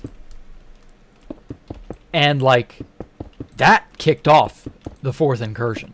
That right there, just like that was the shot heard around the world basically. And I don't know why. It was, I mean, there was no avoiding it. Like there was no avoiding the fallout from that. There was no avoiding 2B2T being irrevocably changed. Like that was it. We were the 2B2T as it was pre-2016. The moment Rusher said it's going to be us versus the OGs, the moment Rusher said that, and I think that's still in a video somewhere, that was it. We were doomed. There was never going to be the old 2B2T. That was never going to stick around from that point on. That was the end of it. That was our death knell. We just didn't know it yet. And so, I mean, yeah, you have to engage in divide and conquer tactics and things of that nature, propaganda, etc. That's what a lot of early Fit videos are. They're just silly propaganda for Team Veteran. Because if you can't recruit the enemy to fight for you, well, what do you think you're going to do? You're just going to get steamrolled by them.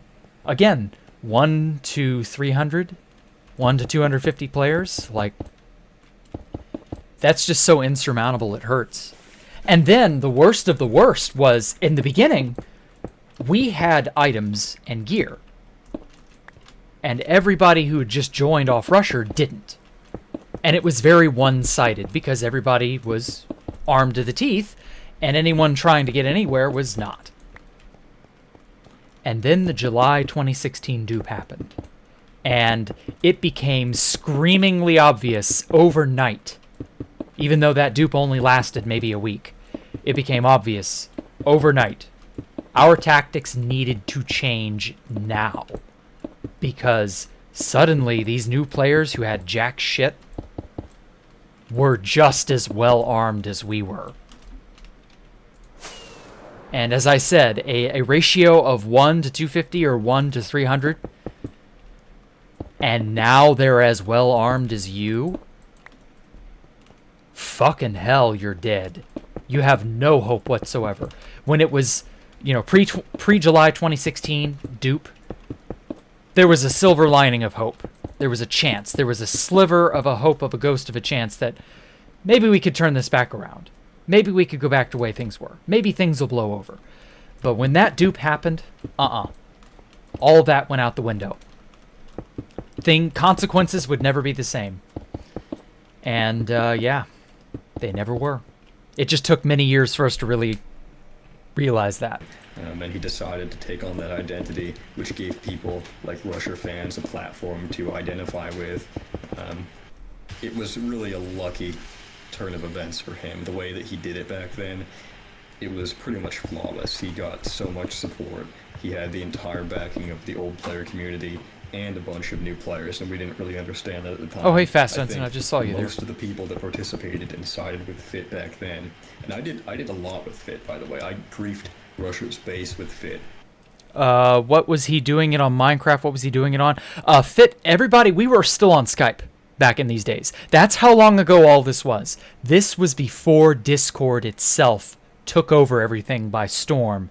This was early 2016. By then, people were just beginning to transition over to Discord. I heard about Discord in like mid to late 2015, and everybody looked down their nose at it like, "Oh, that's stupid. Oh, it'll never catch on." By the next year, 1 year later, we were all using it. It just happened. We were all in Skype groups. That's how all of this was planned out. That's where we all got our footing. That's where propaganda, that's where names, that's where battle plans, that's where all this was drawn up. It was all in Skype. And if I cared enough, I could probably go into my old Skype profile and get some of that. Maybe I should. Talking about XOXP? Discord is massive. Yeah, but it's massive now. It was not massive back in those days. Remember using TeamSpeak and Skype before Discord? Yeah, exactly, Vincent. Exactly. That was how things were back in those days. It was mostly Skype, with the occasional smattering of Mumble, TeamSpeak, and Ventrilo.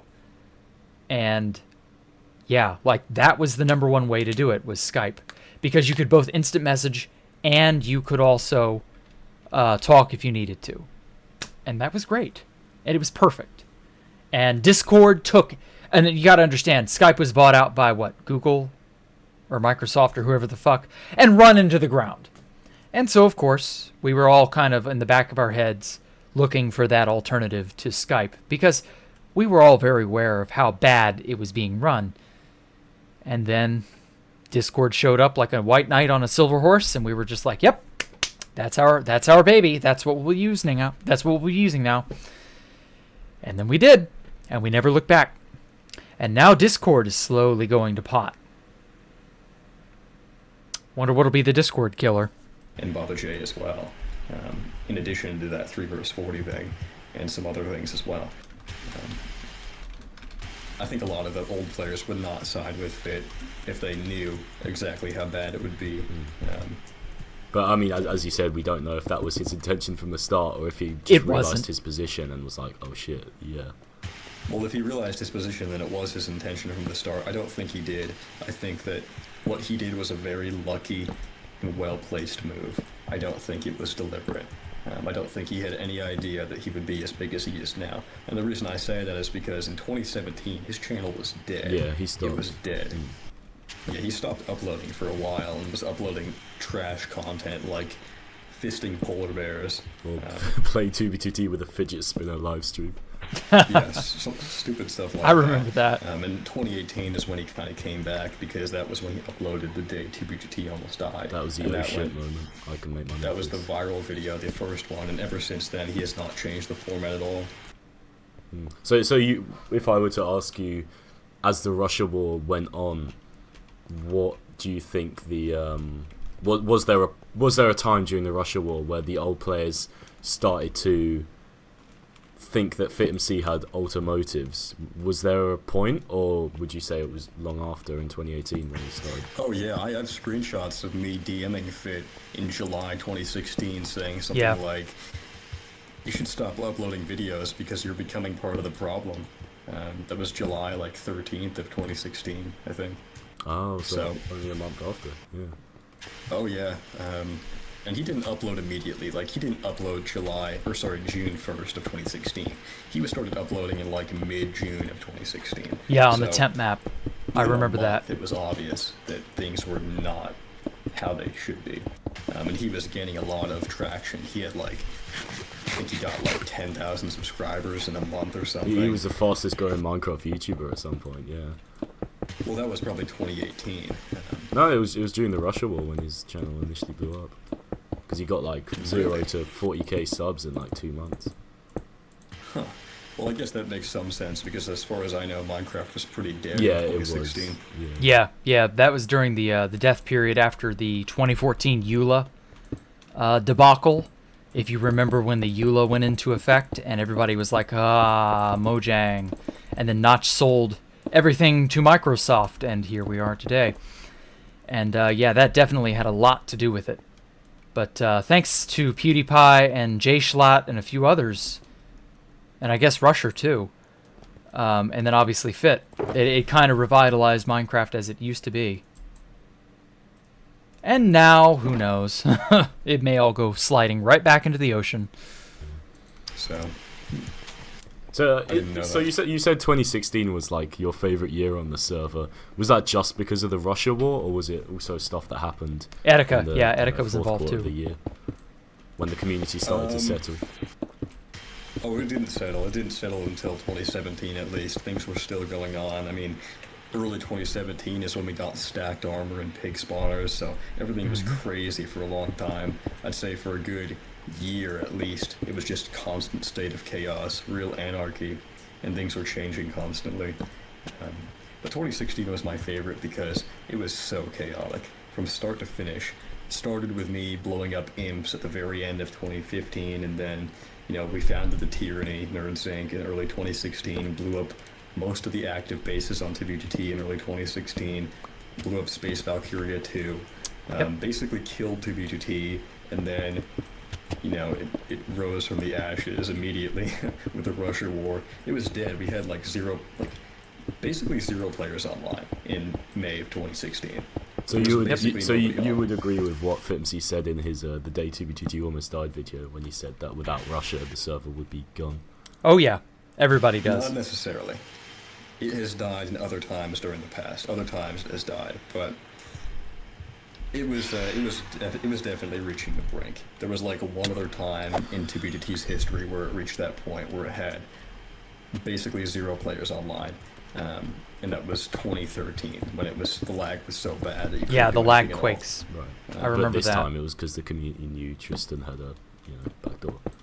Yes. Well, Tristan had had a backdoor for a long time. The difference is that Tristan was now participating in griefing players' bases. It was like they were okay with the backdoor as long as they were benefiting from it, but the moment that a different group was benefiting, they kind of ran away from that situation and founded Constantium. So. Oh, it was the founding members of Constantium that came from 2B. I didn't know that. Yeah, Constantium is owned by a guy named Spartan512 that used to be a player of WTT. Okay, interesting. All right, so let's go back to your kind of relationship with FitMC. Obviously, he doesn't mention your name anymore. Like, what kind of happened between you two? Why does he dislike you now? No comment. That's all I'll say. Nah, come on, you can divulge. I mean, he's never liked me. FitMC, I don't know if it's. I mean, you helped him in the but he used Russia to war. Yeah, we collaborated. We tolerated each other. I never really had a problem with him. I think that he's just a scumbag in some ways, but I've never really cared that much. But he's a very vindictive person when you get to know him. And he will seek revenge, and he's obviously sought revenge on me in the form of not mentioning me deliberately. I know several videos that he's made where he's deliberately credited somebody else, or just said nothing at all about me when I had some involvement. So. Do you enjoy the clout your name carries, or is it kind of a burden? I enjoyed it a lot more in 2016 and When it 2017. was fresh. When it was fresh, yeah, because there were no chat limitations, and everybody used this thing called .annoy, so I could just spam that I'm the king of WDT in chat, and it would flood the entire chat. Nobody could read anything else, and that was pretty nice. Right. I mean, how has kind of how has the clout that your name brings kind of affected how you've enjoyed the server in the past few years? Because obviously you're a big griefer, and I'm assuming you get a lot of base chords from random new fags that fucking leak shit to you to become like the next Bob or something. Well, obviously not in years, because I've basically not played consistently since 2019.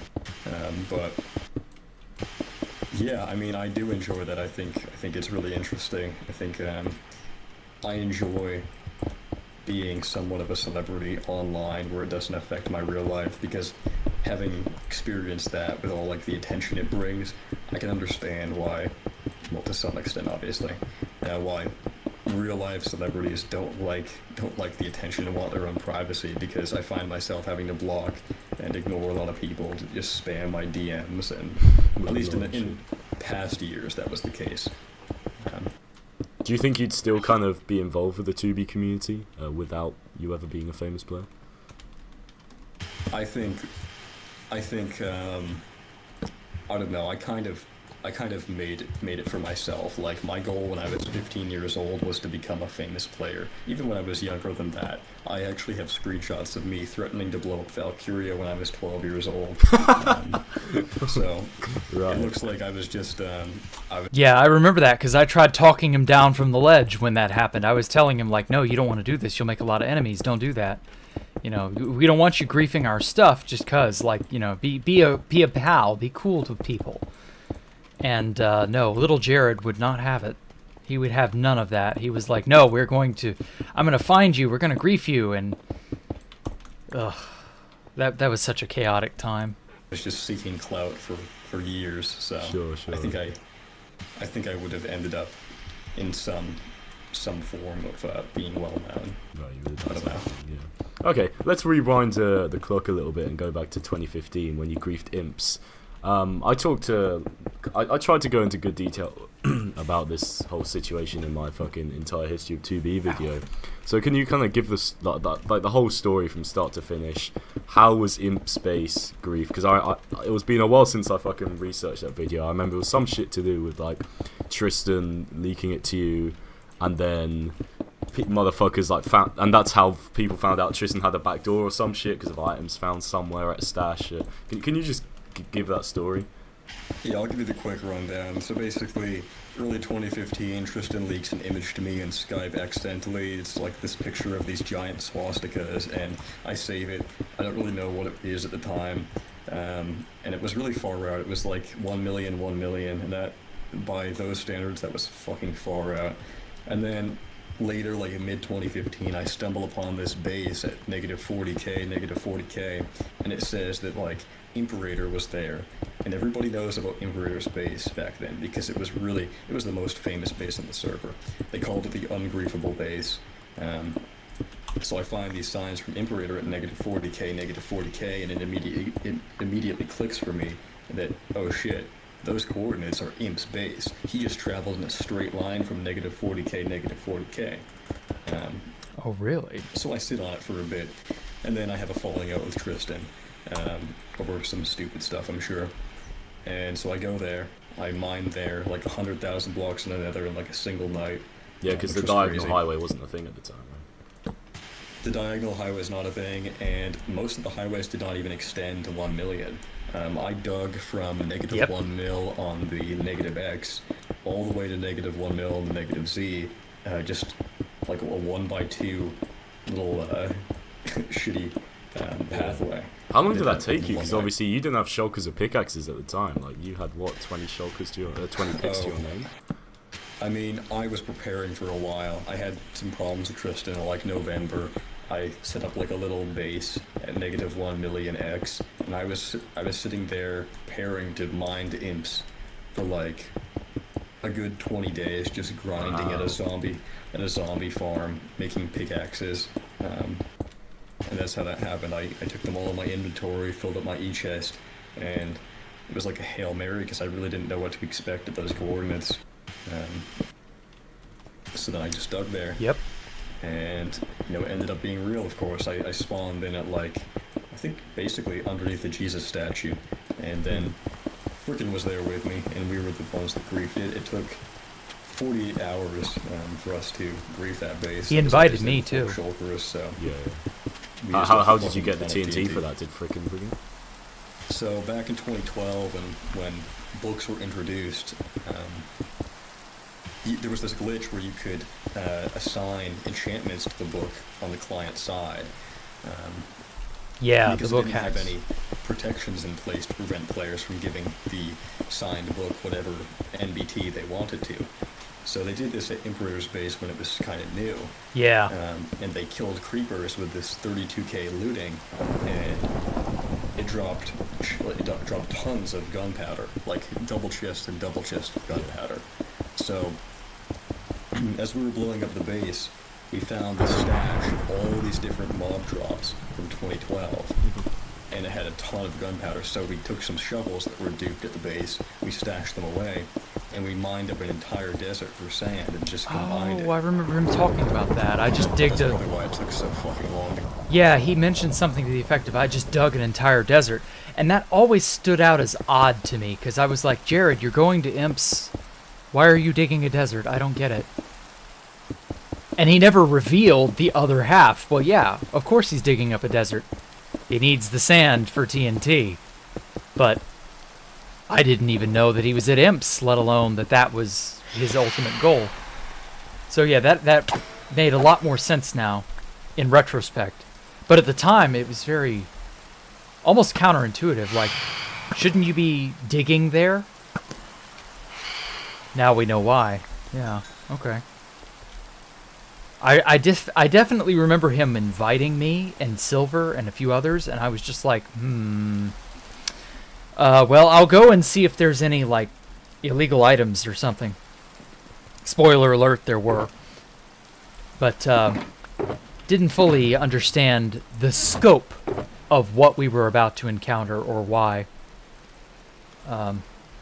Sadly, this was kind of like the really big last hurrah of 2B2T ne'er-do-wellism.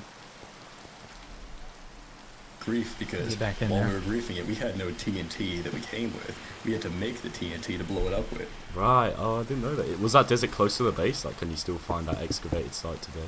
Oh yeah, yeah you can. That's really cool. I've Nobody never would have heard done that anything detail to it, so of mentioned, course. like, ever. Yeah, I think that was probably my favorite part about it. Back then, what I used to do was I used to like to go to bases pretty much naked and then just use whatever materials I could find at the base to grief them. That's what I did there. Right. Okay. So how long did the base take you to grief? About 2 days, was it? 48 hours, pretty much straight. Yeah. Damn. Over Christmas Eve, right? Christmas Eve and Christmas Day, and that was also where the Papa versus Jared argument happened. That has like however many thousands of views now. Oh, really? That was then. Oh yeah, I was remember there. that. The reason why it happened was because I was threatening Pop-Up in the chat. I was like, you're too scared to even fight me at Imps, because he was a member of the base. Yep. I wanted to, yeah, he was fat as fuck. Did you encounter any sort of resistance at Imps? People trying to kill you and shit? Oh yeah, I fought Kane's Law there. Who else did I fight? I fought Tristan there. Tristan tried to 32k me. I fought Silver Crown King and Jacktherippa there. I killed Silver, I think. I blew up. So I don't know if you know this building, but there's this giant ice dome at Imps, and it has this spiral staircase. And I was fighting Kane's Law, and at the same time, I was going up the stairs and placing TNT below me and igniting it. I have the biggest stupid smile on my face because I remember all of this. So I good. ended up kind of winning that fight just because I ended up knocking him to the floor by placing TNT on the steps, and he fell all the way down. And just Actually, he gave up or something. Just hold on. Go ahead and grief it. Actually, funny enough, Jack versus Jared. So what happened was when Silver and I first showed up there, Jared was happy to see us. We were reinforcements, effectively. I was only there to get whatever I could get scrounge up what we could scrounge up. We wanted to see if they had a secret end portal or something, because remember, we held down the end at this time. Space Valk 2 was still going on. We wanted an end portal or some means of getting into the end that we could dominate, something like that. And then just claim, oh, well, the portal was grief during Jared's grief, didn't you know? And something to that effect. Turns out they didn't have an end portal. But they had an ass ton of things like god apples, just random bits of treasure, enchanted glass, a few player heads, things of that nature came from this place. And I was just like, wow, Imps was fucking loaded. And so Silver and I kind of took all of that, and then we were busy trying to find out where Jared had stashed all of the things, because Jared obviously got there before us. So he had first crack at all the goodies that they didn't yet hide. And there's another element to this story that Jared may or may not know or didn't remember to recount at the time. Kane's Law, Spartan 512, and James Russell's were not members of Imps. They wanted to go to the lands, and they weren't going to ask my permission. They were going to dig a tunnel and dig to the lands and surprise me. I'm really glad they failed, but on the way there, they found Imps. They found the nether side of Imps. And so they got there, and they're like, okay, you know, we'll sit here, we'll protect it, we'll keep it safe, we'll keep it secret. And the locals, the Imp people, they fucking ghosted everyone. They didn't want anything to do with any outsiders whatsoever. And this, funny enough, is what led to the back door of late 2015. The website thing that I've talked about. You know, Tristan and Clyde made the website, made House, or rather George Bush 420, made him use it, and George Bush ran it on the server hardware like an absolute retard. Yeah, that's where all that started, was Kane's Law and Spartan 512 and James Russell's trying to dig to the lands. Because as it turns out, I didn't even know this at the time, Imps was my closest neighbor at the lands, because I was at 4 million, negative, and Imps was at like 1.5 million, negative. So they were like really close to me. And I had no clue the entire time. I was even friends with some of the people who were at Imps, and none of them would tell me where the hell they were or anything. And so I was like, okay, well, you know, whatever. And so Jared, you know, we roll up on Imp space, and Jared's like, oh, you and Silver, you're here to help Grief, right? And I'm like, yeah, that's what we're here to do, sure. And so we get around to, you know, figuring out what treasures they've got and what stuff is worth stealing, because the base is fucked. Like, there's no way it's not. And we finally do find Jared's stash of all of his stuff deep in a jungle. And Jared shows up there, and he's like, oh, Jack, you're here to get TNT. And I'm like, yeah, we're here to get TNT, sure. And the TPS, I don't remember why. I don't think it was a lag machine, but it was really bad. The TPS for this time period was absurdly low. I'm talking 1 to 2 TPS. And I'm like, okay, well, we got Jared's journal. Remember the Fit MC video of of him Fit reading Jared's journal? Let me see if that's even still on YouTube.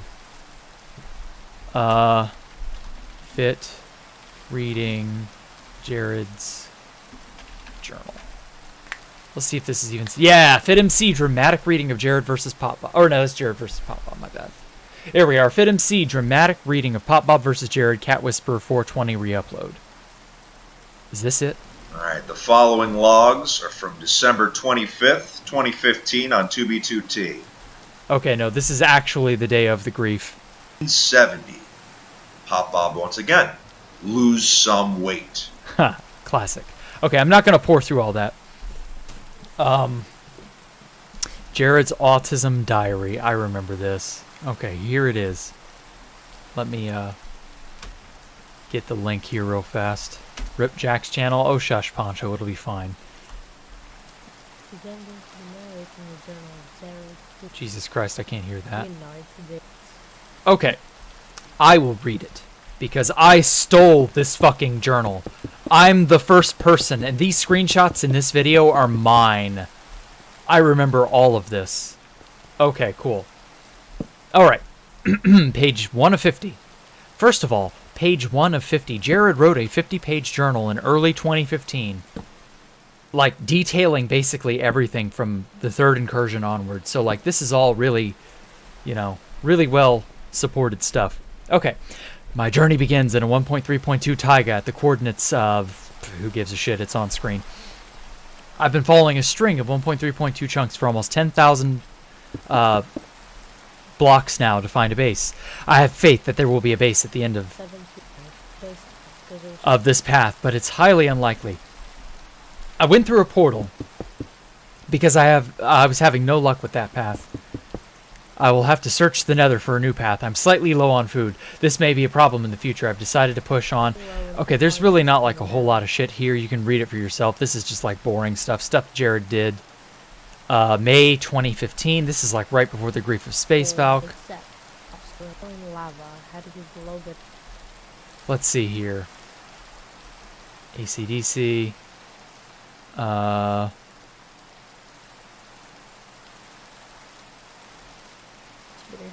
Oh man, yeah, right here. May 24th, 2015, height of the third incursion. Me, Talo, Tristan on an alt, Pop Bob on an alt, raided Baloney Pony's base. It was a good base, but it didn't have too much loot. Crafted a few stacks of god apples and made a small stash 500 blocks north of the base. We griefed it alright, but not as much as I would have liked because it was underwater. Oh, fuck off. Damn phantoms. I'll no-scope you, bitch. Who remembers that? That was like one of Fit's first videos. Anyway, so Fit read out this entire journal. That was one of the first videos I ever saw from Fit. And he, funny enough, he did a face reveal at that time. So, anyway, the point of the journal was that at Imps, this is where I find this journal. I'm not going to read the whole thing because it just doesn't really, like, go anywhere. But it's funny just because this is young Jared. I don't want to make fun of him too much because, you know, I wrote a bunch of journals too. So I'm really no better, I guess. But, I don't know. It was amusing to find at the time because we wanted to make fun of Jared because he was being a little pissant. And I find this journal and a bunch of other stuff, all this enchanted glass and a bunch of other illegals, and I just start placing TNT everywhere. And remember, this is like 1-2 TPS. And Jared starts trying to PvP me.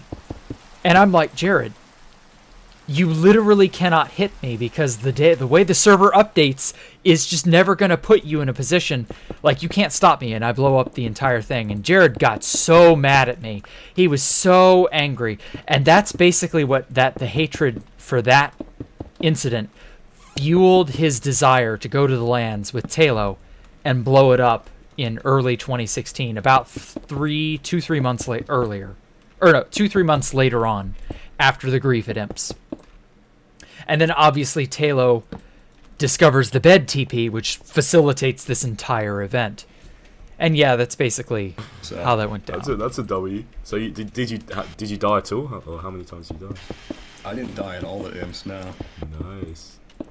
Yeah, I was able to glide away from it. Remember, all the enchanted glass, all of that came from Imps. All Yeah. of that came from the original Imps.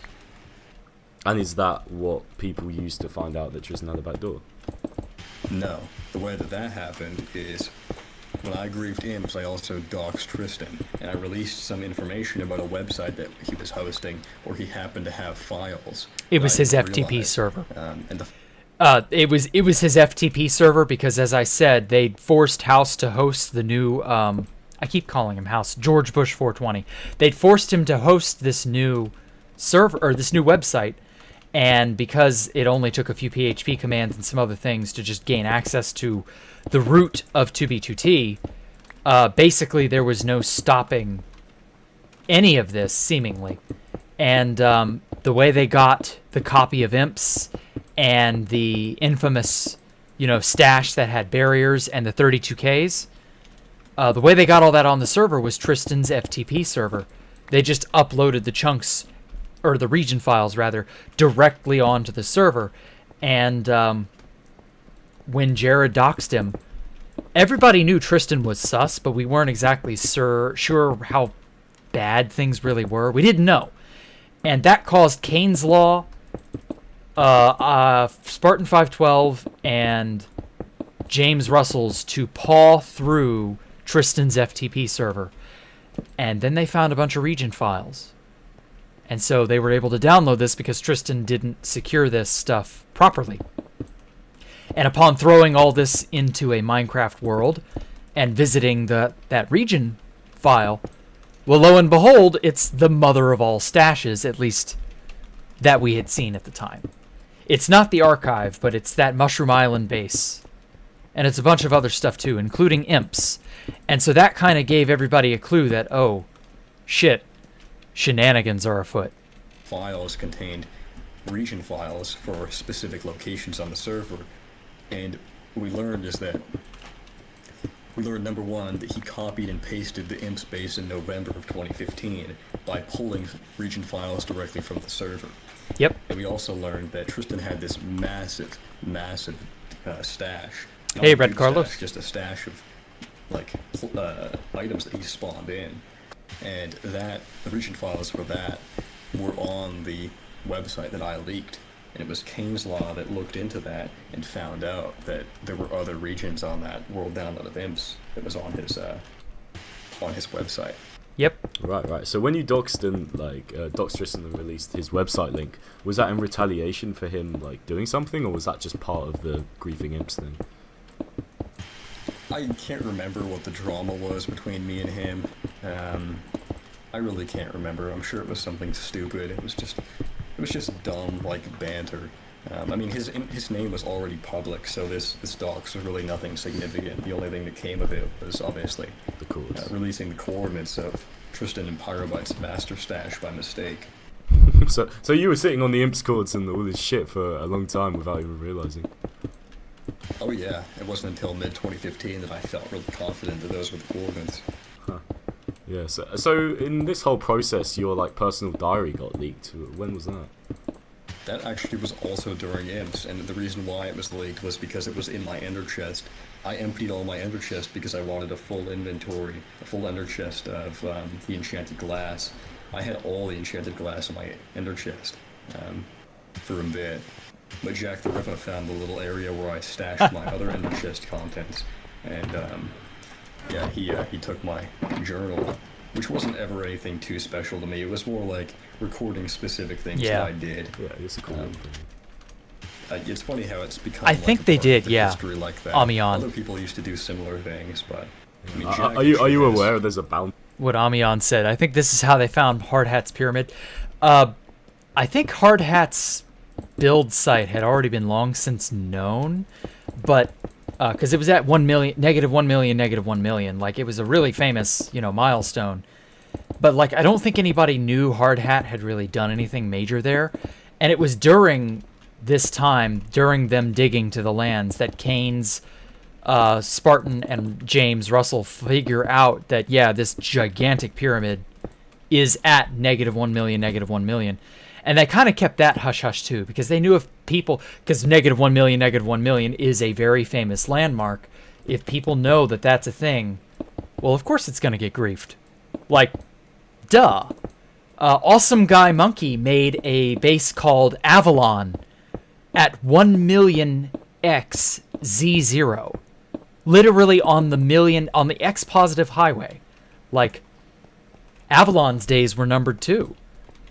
That's just how it is. People back then didn't expect these big numbers to be genuinely as big as they were. The world was just so much smaller back then. It wasn't until the autism-fueled hatred of basically, let's get retribution on imps, or let's go run to defend or grief or loot imps. That's when we start to see this really big burst of autism to do a job, to get a task accomplished. And until Burnsy tried to go to the world border and later, about a year later, we wouldn't see that same burst of autism until about then. And from that point on, that kind of cemented the idea that if a bunch of people come together and work hard, they can make the impossible possible. And yeah, that was something. It really was. So yeah, that's where a lot of that stuff came from too. To find the video of MC reading it. I did read about that actually. I don't think that. Is that's this been Jared found, talking? Yes, it we is. had like 100 views or something. Yeah. How long was it? It was 50 pages, I think, and then I never made another one. Oh shit. Okay, I actually Okay, finished this. so that was pretty much the imp story. So when people kind of, so it was Kane's Law that found the codes to Tristan's stash through the website you leaked. People went to Tristan's stash, found shit that could have only been spawned in recently, and was there like an oh shit moment through the server when everyone just stopped playing and Sato made his like fucking massive mega thread on the Reddit about it, or was it kind of a long-term thing? People started leaving slowly. So people were upset about him having this stash, and it was like right on bedrock. Like the bedrock was removed, and he had glass that was facing into the void or something, which could only be done with world edit. Yeah. So people knew that he had world edit access, and Housemaster lied about the server not having world edit or something. There was all sorts of drama surrounding it. But it wasn't really until I released this image, maybe you've seen it, it's the one of George Bush 420 and Taylor 112 standing on this bedrock platform Yes. with an end portal. I took that picture and I released that because I wanted to cause drama. When And did you was take that pretty much- picture? That was like March of 2016. Oh, so you were in on the whole backdoor thing then? Like you. Oh yeah, I mean Oh, that's, he didn't know? that's why we had Nerd Zinc. Right. Yeah, well, whatever beef we had, we resolved it as of early 2016, and yeah, we founded Nerd Zinc together. We participated in the back door. Okay. It was a combination of many factors. We had we griefed Space Valkyria 2, and we were all too lazy to go back to the normal exit portal, so Tristan just popped down an end portal in the end, and we just went through that. And we were like flying around in boats at spawn, raining diamond and emerald and gold blocks over spawn, and people were really upset about that. Kino and Tristan, or not Kino, but Clyde and Tristan griefed Kino Grad, and that was a big deal because a lot of players were active there. Yeah, I mean Yeah. a big difference between now and back then, I guess. If you griefed a big significant base on the server, you just griefed the home of like 25% of the server's fucking player base. Yep. Oh yeah, that was a big difference. Was this also when they TP'd to the world border, or was that previously? That was 2013. That was way before. Right, sweet. Okay, right, so let's go. We've already kind of talked about Russia joining 2B. Actually, let's talk about your doxing. So, was Tristan the first person you doxed? No, I doxed some other random people, but he was the first one that I really, I guess, the first one that's well known, I guess. Okay, so I mean, obviously the Dickcast is not concerned with doxing. It's not cool, but I do like to talk about topics, you know, no matter their sensitivity. Why do you dox people? Because obviously that's something you're quite known for.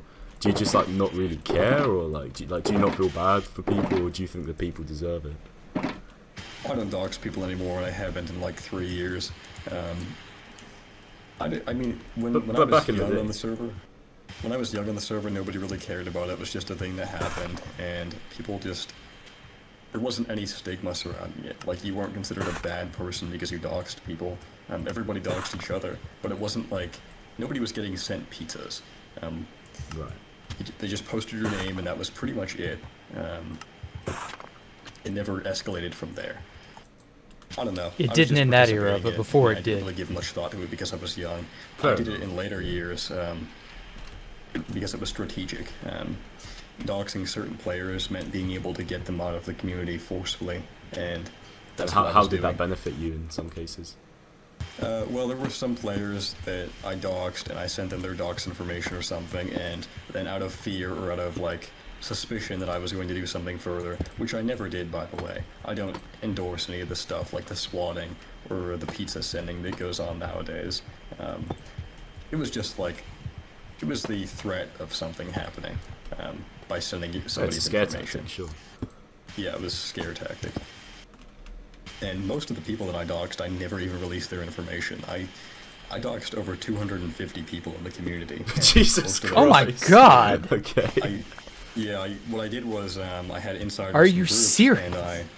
And I just had them give me the member lists, and then we just went down the list doxing them. That was pretty much how it happened. Right. Okay, I mean, So- that gives us a nice segue. I mean, I'm not going to say that people on the internet these days exactly safeguard their information, but Jesus fucking Christ. Yeah, you know, I doxed 250 people. Fuck. God damn, dude. Wow, I'm really glad he has changed, because if he hadn't... Fuck. That is wild. Oh, man. Jeez.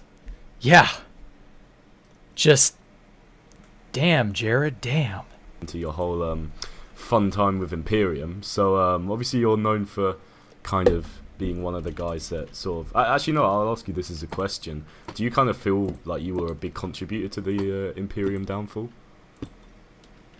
It's hard to say. I think not really, to be honest. I think that what I did was kind of akin to the incursions, where you fight against new players by creating a big event that people pay attention to. Me griefing on a server and trying to destroy groups by griefing their bases and doxing them just made things more exciting for everybody. It didn't actually contribute to their downfall. I mean, sure, some players I got rid of because I scared them off the server or something. That's actually how Infrared died. The owner of Infrared thought that I had his information, and I said, just hand over the group to me, and then he did, and I just terminated the Discord, and they never came back. Was that Retronaut? That was Retronaut, yeah. Okay, so where did your hatred of the Imperium come from initially? Damn. Like, why did you start your whole campaign against them? I mean, it started in Incursion 7. Incursion 7. Because Oh they my were God. voice chatting in their own personal Discord for their faction, and I did not like that. I was confused as to why that was going on, so I invited somebody to go into that Discord and explain to me what was happening, and what was going on in there. And they tried to, but they were apparently caught, and Emperor thought that I was trying to inside them. So he pulled out all of his members out of the incursion. Did it scare me, Ani? No, it stunned me. That's a big difference. Like, I'm just like, God damn, dude. Doxing 250 people. So, as he said, he took the member list and just went down and bing, bang, boom. Like, that's like a good solid week, maybe more, of just effort, of just sitting there, pawing through Facebooks and Twitters and who knows what else just to get info.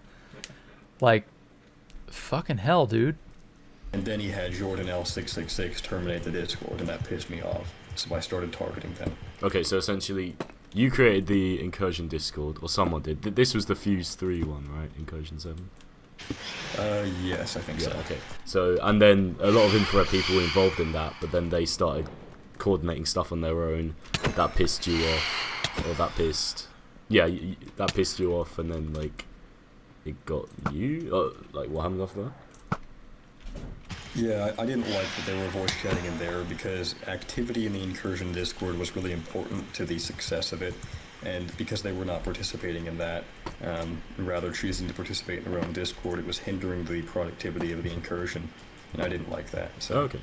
I mean, that Incursion was one of the last one. I mean, I think I participated a bit in that one, where it was actually a fun community project. Why don't you think Incursions are a thing anymore, and the last few have just been 24-hour shit shows?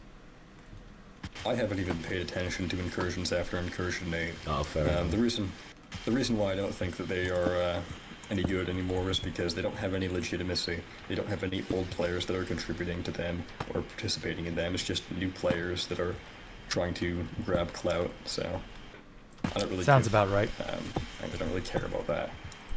Whoops. Okay, so how did this spawn a hatred of Imperium?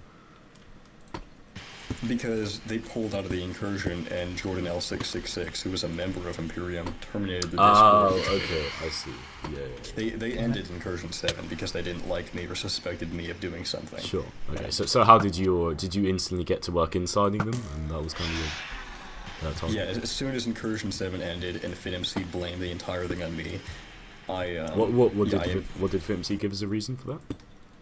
he blamed it on me because I banned him from the Discord, because I realized around that time that having FitMC in the incursion was just bringing more attention to the server and therefore ruining our goal of getting people off the server. It was pointless, so I banned him, and then he complained about that in his video and basically pinned the entire failure of that incursion on me because he doesn't like me.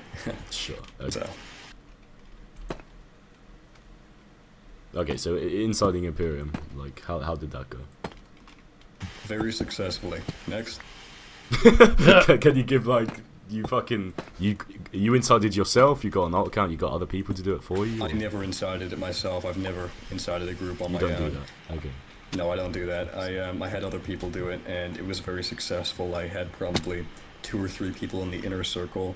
I griefed probably most of their bases that they've ever had.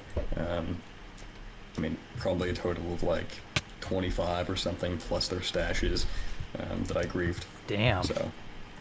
Okay. Yeah, I mean, it was very successful. So was it a mixture? We weeded them out. Was it a mixture of like getting people you know or people like that suck up to you for your clout to like join, or is it more getting people who are already in there, like high-ranking members, to kind of side with you and leak stuff? Combination of several different methods. Right. Did you also use like the no-com exploit in 2018 to do that? Or that was before, wasn't it? I was not part of no-com stuff at all. I was not included in that. However, I was a beneficiary of it. I received a lot of coordinates from it, and I knew that they had a coordinate exploit for a couple of years before it was years. So your 31 days, 31 griefs, that was all from no-com, right? No. A lot of that was on my own from inciting groups. Oh, okay. Some of it was no-com, but most of it was leaked bases. Right, cool. Okay, so your drama with Imperium lasted like, what, from 2018 to like 2019, I guess, a full year? From late 2018 to early 2020. Right, okay. And Wow. a big part of that was like you kind of exposed that like Imperium members were like pedos and shit, so like, can you give like that story? Yeah, so just the way it basically happened was in doxing people, I found out that some people really have, Questionable backgrounds. terrible OPSEC, and linked their real-life email to some pornographic website that included images of underage, children naked. So I exposed that, and I didn't know anything about they were this. obviously kicked out of every single group, and I reported them to police. So. It's not like the stuff nowadays where everybody accuses everybody else of being a pedophile. The word It was gets like, used so lightly. it was like this guy was genuinely looking at pictures of like kindergarten age children. It wasn't like 15, 16 or whatever with the current UFO stuff. Yeah. What's your thoughts on the current UFO stuff? It's been over discussed. I mean, it's. You think he's guilty or not guilty? I think he made a really poor decision. I think he's immature, but I don't think he's a pedophile. Yeah, I'd back that pretty much, to be fair. I didn't know anything about so that. So what pedo allegations were made against you? Because obviously you pissed off a lot of people, right? So when you do that, people want to find shit on you. And obviously I know there was a whole like jail 2013 meme, so can you like go into that? Yeah, so I mean, I have the distinction of probably being the first person to be accused of being a pedophile on TBT. Lucky you. Lucky me. Yeah, I mean, I think I was like 17 at the time, and I just left the server for like a month because I realized I was too invested, and that was like February of 2019, I think. That's what made people think the rumors were true. Oh yeah, I remember that. I know, I mean, this was before people really cared about that, so I was like, sure, whatever, let them think that I'm like this terrible thing, and I didn't give much thought to it. But obviously, in retrospect, I should have paid more attention to it. Well, we didn't know exactly how old Jared was. True, and people eventually found it out because no evidence was ever provided. It was just like a smear campaign to ruin my reputation. So what was it that like some guy called like Jared in fucking some random state got arrested and people just said it was you? Some guy called Jared. I mean, obviously, Zoomer detected. Do you know what Jared that was? That was Jared from Subway. Oh my god, that was like... That fucking case was everywhere. I still can't believe he was a pedo. Jared from Subway. Like, that was genuinely like, wow, damn. Who could have seen that coming? And it was just like, that was something else. But, like, it wasn't just some guy in a state somewhere. I mean, maybe in Britain land, you know, some state is really kind of just comparable to some other state. But, like, no, that was a big earth-shattering case. Jared from Subway was super famous in the States in the mid-2000s. Jared Fogle. Exactly, Arcadius. Exactly. I'd forgotten his last name. Yeah, I wonder what the hell he's up to now in prison. But I guess that's neither here nor there. Just that, you know, that was a big deal. Oh, man. Fuck. I had no idea. Well, I'm from Boston, Massachusetts, and some dude named Jared got arrested for pedophilia or something, or possession of child pornography. It was a big deal. In Massachusetts, not even in Boston, just in a random area, and they just thought it was me. I mean, nobody actually thought it was me.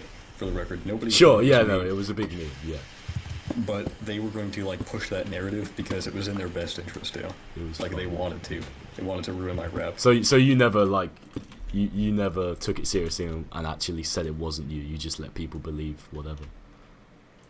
I gotta let them believe whatever because I put out a lot of fake doxes of myself anyway. So them believing that was preferable for me, I guess, rather than them focusing on trying to find out my real life information.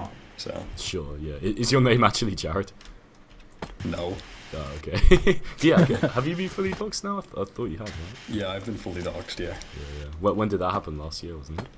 That happened earlier this year, like April of Oh, man. 2022. That was yeah. What was that like? Like who did that? Like who did you piss off? I pissed off probably the most dangerous 2BTT player. Her name is Hold Account. I'm sure if you've heard of her. Oh yeah. Yeah, Oh, most the Halt dangerous drama, no 2BTT wonder. Player. I wouldn't mess with her. She's incarnation of Satan. Okay, we'll get onto that in a little bit, that whole drama. But first, I want to talk about Imps 2, since obviously we talked about Imps. So you went out there with the help of Orsand, found Imps 2, griefed it, blah blah blah. It was a good moment for the old 2B community because you know Tristan's final fucking shit was griefed. Then you fell out with Orsand. Like, what happened there? I was upset because he was giving information to FitMC that I didn't approve to give to him. I think he gave him access to my Minecraft account, and I wanted footage of the grief, but I was not receiving it. It was just a combination of several factors. I felt like he was being too lenient with the way that he handled information that I felt was sensitive information regarding the grief and other stuff like that.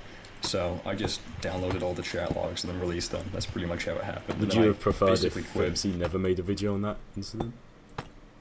I'm indifferent to it. I think it was funny that he made 2 videos out of it.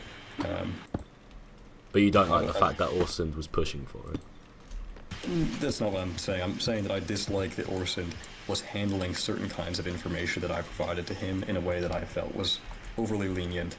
I mean, he and I have obviously resolved that issue since then. Sure. We both moved on from that. But, yeah, I just didn't like how things were being handled. I felt that it was not ideal. Okay, moving away from the drama, how did it feel griefing the same base twice? Well, I didn't need a minimap, so that was nice. I knew where everything was.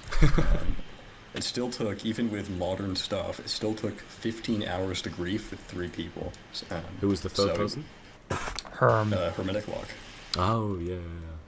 And Lava J did some griefing too. Yeah. I mean, there was lots of new stuff at that base, right, as well. So it was There was a little bit of new stuff. There was Callie's Gape, which was really big. It was like a 1024 by 1024 hole in the ground. Big hole.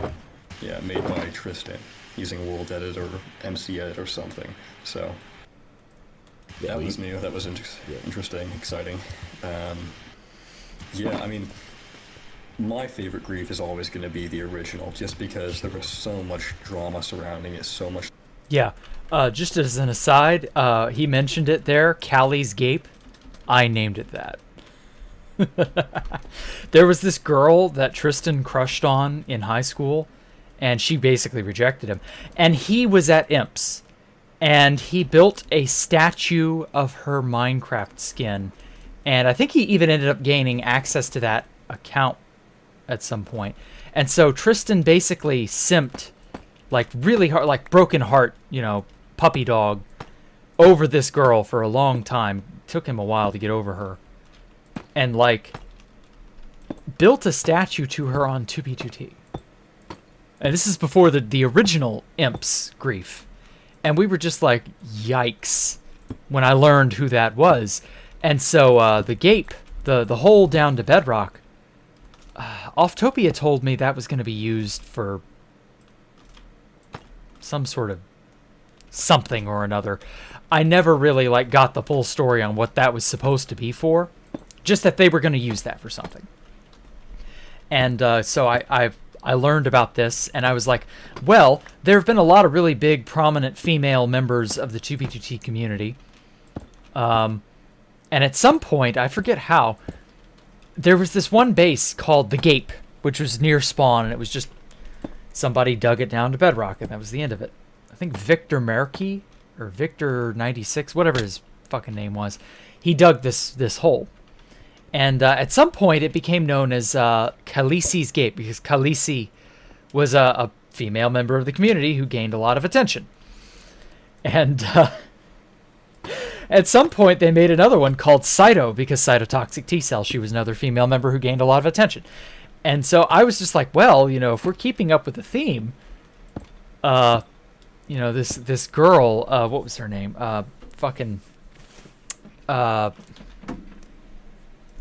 What name did... Exciting.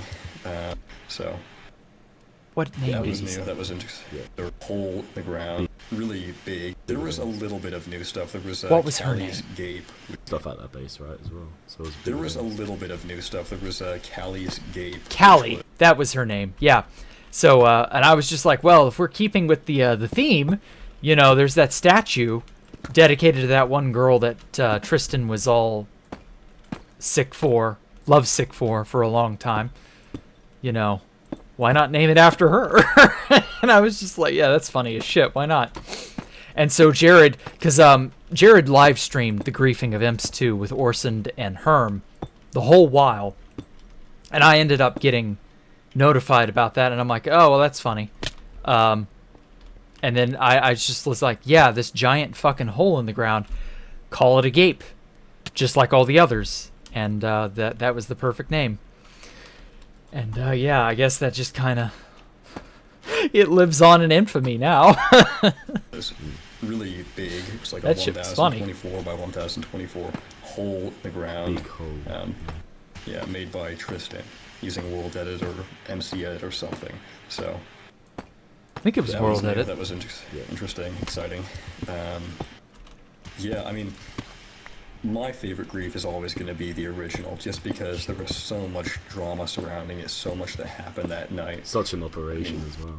Mm-hmm. It happened on Christmas 2015. That was the same day as the pop-off versus Jared, the same What- day as the yeah. Jared's journal stuff. It was just such a legendary day, I guess. For in the sure. server's When history. everyone else is with their family, you're there fucking griefing a block game base and couldn't be happier. Oh yeah, I mean, it's awesome. That's pretty sick. So if you could say The nostalgia. one day that you treasure the most in your time on TV, that would be it. I would say, yeah, probably Christmas Eve 2015 was my favorite day on the server. That's fucking awesome. What about the years, kind of? So you say you haven't really been active since 2019, right? Basically since the beginning of 2020, Okay. since the off exploit, I've come back like probably 5 or 6 times just to grief specific bases, but So was there one particular thing that pissed you off that made you that means you haven't really come back, or is it just you genuinely just don't feel a need to? I don't really like the server anymore. I think that the community has degraded significantly. And plus, Jared Yep. 2013 was actually chunk banned at the center of Mew Megabase for like 4 months. Holy shit. So I never logged in during that time at Oh, all. I forgot about that. Yeah. Why didn't you just leak codes when that happened, or did you want to grief it yourself? I think coordinates were already public, but it was so far out. It was like 23 million, 13 million or something. I went there. There was no tunnel. Wow, I feel bad for you. I had to It go wasn't there fun, 4 bro. days. But you know, the thing is, like, it was literally ungrieved. Like, yeah. Wow, it was damn, you was until ungrieved. like June of that year, because even though there was water over everything, I still found a way to grieve it. So Yeah. I think I got yeah, there in it's- May though, it's so gone. when I got there, it was a full ass base. It was worth the travel. But yeah, anyway. How'd you get calls to Moo? I logged into Oftopia's account. Oh yeah, through the author. Ah, yes, the exploit auth was auth awesome. It was the most problem. powerful exploit in Minecraft history, handled by a bunch of autistic people, so it lasted like 4 days. Yep. Yeah, that was still when you were in Nerds Inc., correct? I was not in Nerds Inc., but we all grouped up together to Right. handle the exploit because it was just so powerful, nobody could resist. We logged into Notch, we logged into Jeb, we logged into Deadmau5, or Deadmau5, whatever. We So logged how come into it got Vid, patched in like 4 days? How did it get leaked? Because some people, no names, were logging into well-known 2B2T player accounts and killing their accounts back to spawn and dumping their entire ender chest contents in lava, Making it really obvious. making it so fucking obvious that Housemaster had to come on and report it to Painfully. Mojang directly. So Yeah, because you could, like, if handled correctly, you could have held on to that, you know, still to this day and cause slow but dangerous trouble with it. Actually, the funny bit is, speaking of the auth login exploit of early 2020, I had a voice call with Jared a while ago, and he mentioned during this time he tried to log into Jacktherippa. And because I was already not playing, because I was on my secret alt at Space Falcon 3, I went underground. I was not, like, openly on anything. He wanted to log in and, I don't know, fuck me up or something. And if he had, he would have found Space Falcon 3's original site. He would have gotten what the Turks got about 6 months later. And it would have been a completely different ball game. I don't know how things could have ended up going, but yeah, that would have been something.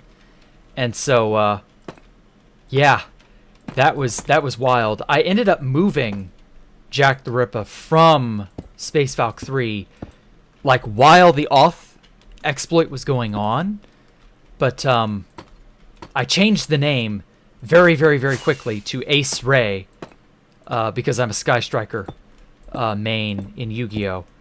And it took like a solid 24 hours for people to realize, hey, Jacktherippa changed his name. What's going on?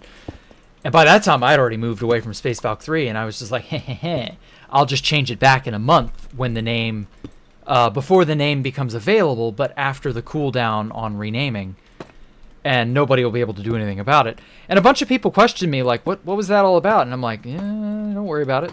Because I knew the auth exploit was live, and Space Falcon 3 wasn't dead yet.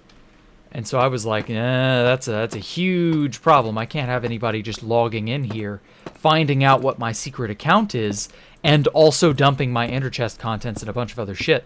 Like, I gotta be extra special careful. And thankfully, the auth exploit was patched inside 48 to 72 hours or something like that. And that was the end of it. And oh my god, was that so close for comfort. Jared could have gotten Space Falcon 3, and he just missed it by a hair. probably not until this day, but it was so powerful. I mean, just in the 4 days I had it, I got like 50 base coordinates. I ended up selling active bases for hundreds of dollars a piece. It was awesome. Jesus Christ, that's sick. Have you made like much money in the past selling chords to people? Oh yeah, I mean I've sold many active bases and stashes. Rather than griefing them, I used to just sell them sometimes. You ever just had a I've random made- person leak you chords and you just fucking forward it onto a buyer? Yeah, that's happened to me. Yeah, I've done that a couple times. Nice. Okay, Okay. I'm not too big into the selling stuff. I Sure. never sold individual shulkers. I sold No. bulk, like Cisco or whatever. You sold stashes, yeah. Okay, The so let's Costco move of forward to 2B2T, your Jared. more recent things. So obviously you had this whole like big drama with Holt account, right? So you dated Oh, her boy. for like 2 years, right? Here we go. Not exactly. It's complicated, and I don't really want to discuss that because that's outside of 2B2T. It's like Sure. personal drama. So Okay. But that culminated in a big argument which got filmed in a VC, everyone's kind of seen it. It's a fucking, interesting thing to Boyfriend, watch. girlfriend spat. Yeah. One or Those are both never of us pretty. might be schizophrenic. That's all I'll say about it. One or both of us. Okay. Fair enough. That was before you did that. You did the whole VC with Kit Nightingale. Why does she hate you? Why does she hate me? Yeah. I don't know. I guess she doesn't. People are saying she doesn't. Oh, okay. I mean, I hate her, if that's any better. Right. Why do you hate her? I think that she's like a crazy old woman. She's like 50 years old, and she was acting inappropriately towards people on the internet. Like, you gotta understand, most of the people in that voice call were like teenagers, and we had this 50-year-old woman who was swearing and getting her husband involved, and it was just inappropriate. And I think that's why I said in the voice call, I was like, you're crazy, you're mentally ill, and you're like 50 years old, you shouldn't even be here. So I mean, obviously it's appropriate for some people to participate in the server, like Crowbar, but Crowbar is not going around insulting 13-year-olds, so. Yeah, I mean, I don't think there's anything wrong with it, to be fair. It's anarchy. You can, as long as you're not doing anything inappropriate, it's probably alright. Well, they were saying inappropriate things to, like, underage people, which is why I call that. Right. Okay. Are you, like, are you excited for the future of 2B2T? Do you see it getting better? Do you see yourself, like, playing, like, coming back at any point? Oh or do my you think God, it's no. kind of the ship sailed? I think the ship sailed for me. I Yeah. don't have any interest. I feel the same You don't way. think you'll ever come back? I mean, you can't say I think I'll do another interview with you in like 2 years, but I think that's it. And you'll say the exact same things because you haven't played. Basically the exact same things, yeah. Okay. Fair enough. But do you see the server continuing for a long time, or do you think Housemaster's kind of fucking it? I think that 2BGT is going to be dead within 5 years now.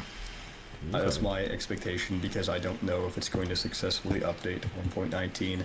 I think that even if it does go to 1.19, it's just going to be so problematic. Like, there's the infrastructure to support a server like 2BGT doesn't exist, and Hostmaster refuses to use the money he's made to have somebody like recode the entire multiplayer server so that people can connect like in a multi-threaded environment or something.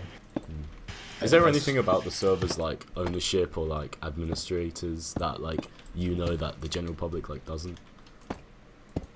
I mean, I know who the owner is. I have their personal information and stuff like that. But I mean, is that the public docs though? no, nobody really knows much about him because nobody is very good at doing research. Oh yeah, that reminds me. Jared told me of the original identity of Housemaster, or of not Housemaster, of George Bush 420, and why they're George Bush 420 and not Fire Helmet or something like that. Apparently, they're Fire Helmet or Fire something on like multiple other places except in Minecraft, and Clyde ended up snapping up the login or the name or something like that. And so that's when apparently the people of the nerds have already long since doxed the 2B2T owners, however many of them there are. So they're kind of a known quantity at this point. But yeah, apparently that doxing happened a long-ass time ago.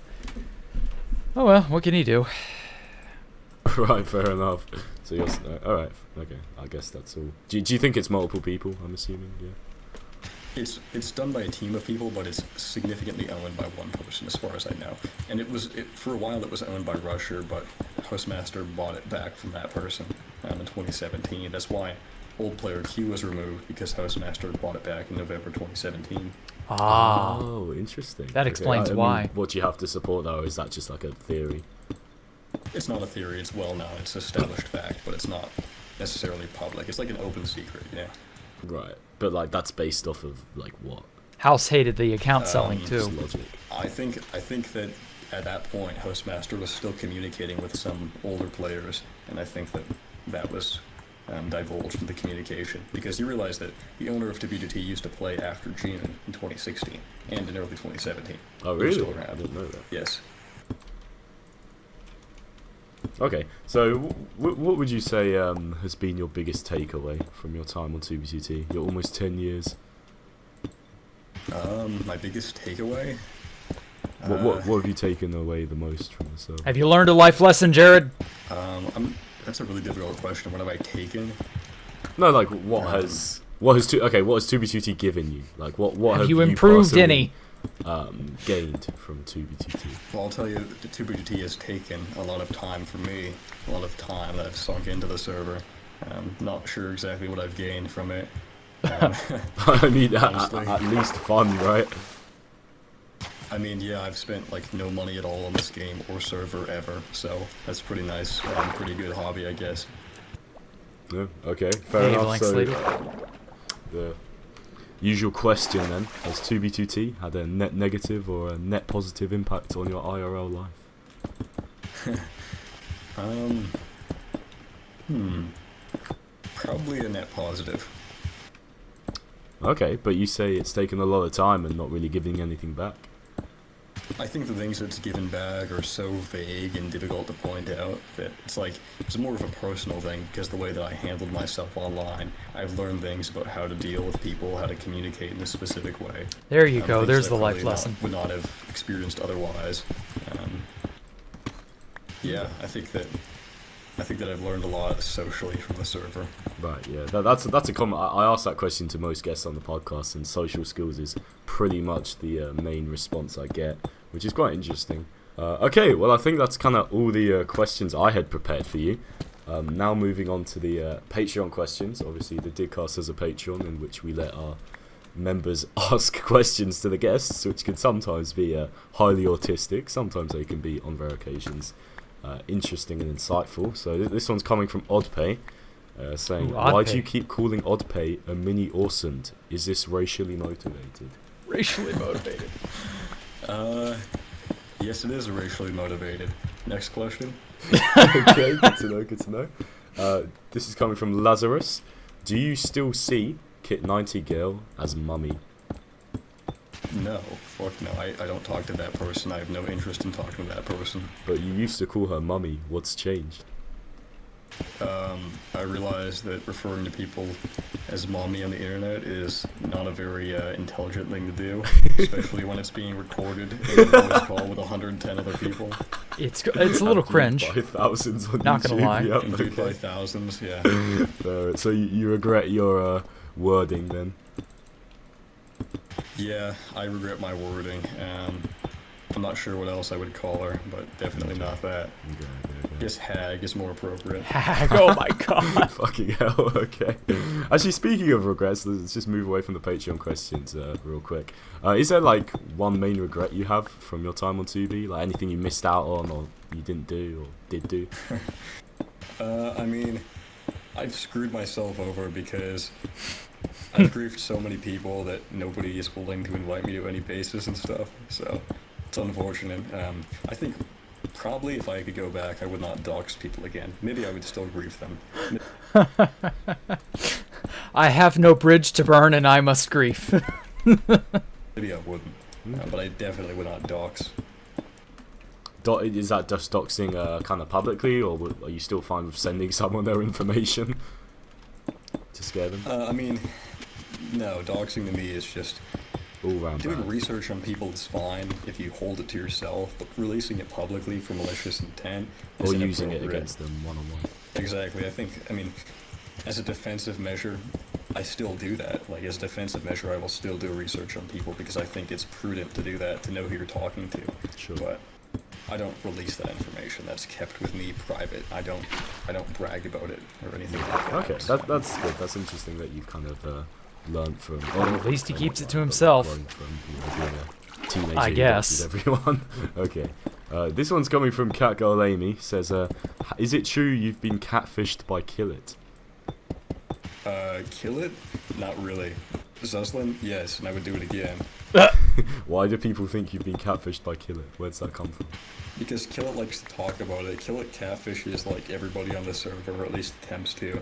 And I think Killit was trying to Oops, I fell. Killit was trying to catfish me in like 2018 or something, and I think it lasted, like, I didn't speak to them for more than, like, a week or two until I realized, like, this person's weird, and I just blocked them. Okay, fair enough. And the final Patreon question coming from Franknificent saying, what are your thoughts on Dima? I mean, I don't know him too well. I think that he reminds me of myself when I was his age. Oh, really? That's okay. Well, what about him reminds you of yourself? I don't know. It's like, it's a combination of immaturity and some capability. Like, I think he could do quite a lot if he put his mind to it. Because some kids, you can kind of tell with them. I think he's a quick kid. I think he could be doing some interesting things later on if he decides to. Okay, so you think as he grows up and becomes a bit more mature, he might become the next 2B2T legend? We'll see about that. We'll see. Alright, well, Jared, this was a fucking awesome interview. Thank you so much for coming on. I hope I asked you some questions more insightful than, ones you've been asked in the past, and you actually enjoyed it as well. Yeah, I think that's kind of everything. Is there anything you want to address that we haven't talked about yet? Yeah, you promised I would get to blow this place up at the end. Oh, you bet, buddy. Hold on, let me just cheekily at OP Snow. Alright. Oh, Orson's also asking you a question. Who is the least favorite player on the server and why? That's a difficult question. I've gotten over all of my conflicts with people for the most part.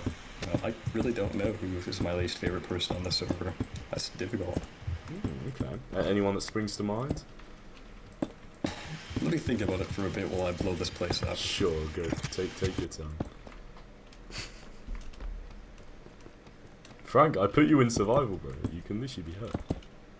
And he's gone. Alright. Yeah, I really don't know who my least favorite person on the server is. I think maybe Clyde. Why is that? Like Clyde. Not that that's Clyde a hard. is very immature. Yeah. He just handles things really poorly. He's one of these people where, like I said, most people have matured since they were like 14. Clyde's kind of remained the same. Oh really? Okay. Is there a player? I guess on the flip side of that, like, is there a player you look up to the most on 2B? I think Jacktherippa is really intelligent and well spoken. Oh my god. And I think Pop Bob is really intelligent as well. I don't talk to him obviously, but when I did speak to him, I thought he was smart. I think Jack is smart. Okay. I respect people that I think handle themselves well and are intelligent. Well, thank you, Yeah. Jared. Holy Sweet, shit. good answer. Okay, well, as I said, it's been a pleasure to have you on. Hopefully everyone watching enjoyed. Like, subscribe. Yeah, more shit coming in the future. Mr. President. Hopefully. If I don't just like die tomorrow from fucking ketamine Well, overdose, I don't know. That was Dig MC. Holy shit. That was good. Thank you, whoever recommended I look at that. Cannot remember off the life of me who said do that.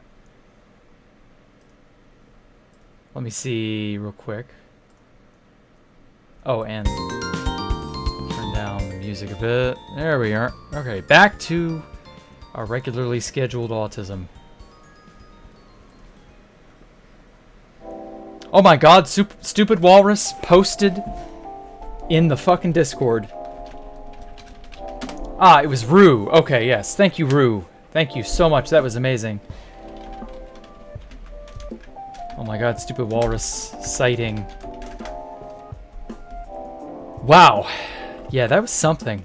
Holy shit. Yeah, as others have been as good. Okay, I'll have to check those out, Keezer. Damn. Well, that was amusing all the way around, I tell you. Like, just all the crazy stuff, the trip down memory lane. Yeah, I hope to do that sort of thing with James Russell's at some point. Whenever the hell he gets his stuff finished IRL, because he's been busy with stuff. I don't know the details, but that's predominantly why James has been so elusive and why I've not gotten to do a crowbar level treatment on James. Because James Russell's has had quite a bit of influence on the server as well. Just wild stuff, man. Wild stuff.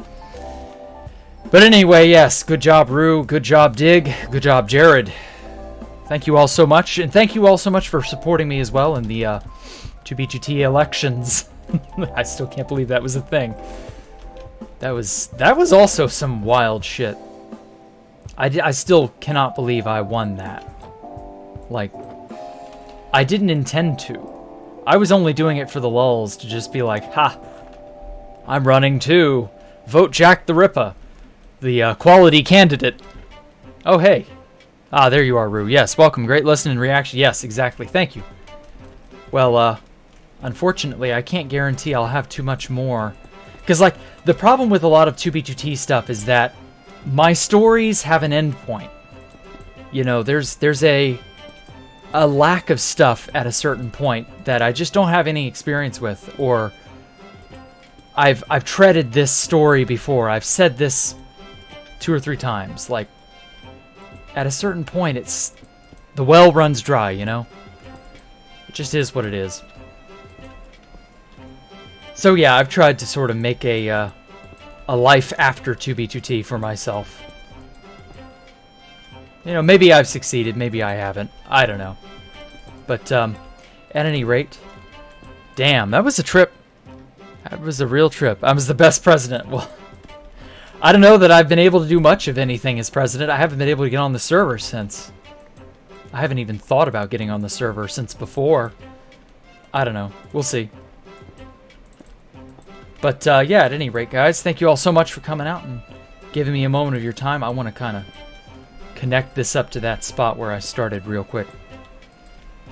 I'm going to try and pump out a new short here shortly, within like the next 24, 48 hours, something like that.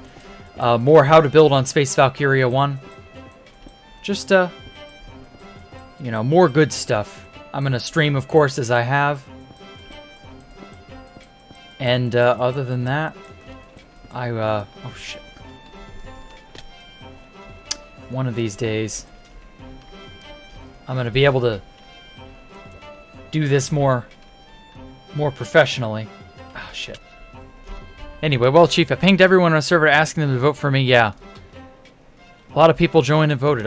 Yeah, I mean, I kind of expected people to kind of ignore it. Because there are so many people in the Discord that are just like, I haven't seen them talking in the stream chat once. And it's just like, well, you know. But hey, it is what it is. I enjoy it nonetheless. Whoops. Oh, we're getting rain now. Oh well. Oh, but at any rate, guys, this has been a trip. I enjoy it. I really do. I enjoy getting to talk to you guys and say and do and nostalgia and talk about life lessons and have fun and all of that. Just all of this wonderful good stuff we get to do. So yeah, thank you all so much. Y'all support me. Subscribe, follow me on Twitter, join our Discord, it's all linked down below. And let's make this place amazing, as though it isn't already, I guess. And yeah, I will catch you all tomorrow for more building with Jack on, oh fuck, Space Valkyria 3. Get over here. Get over here, you little phantom. Fuck. Damn, he is just hoofing it. So yeah. Take care, everybody. Thanks for coming out. See y'all later. Bye.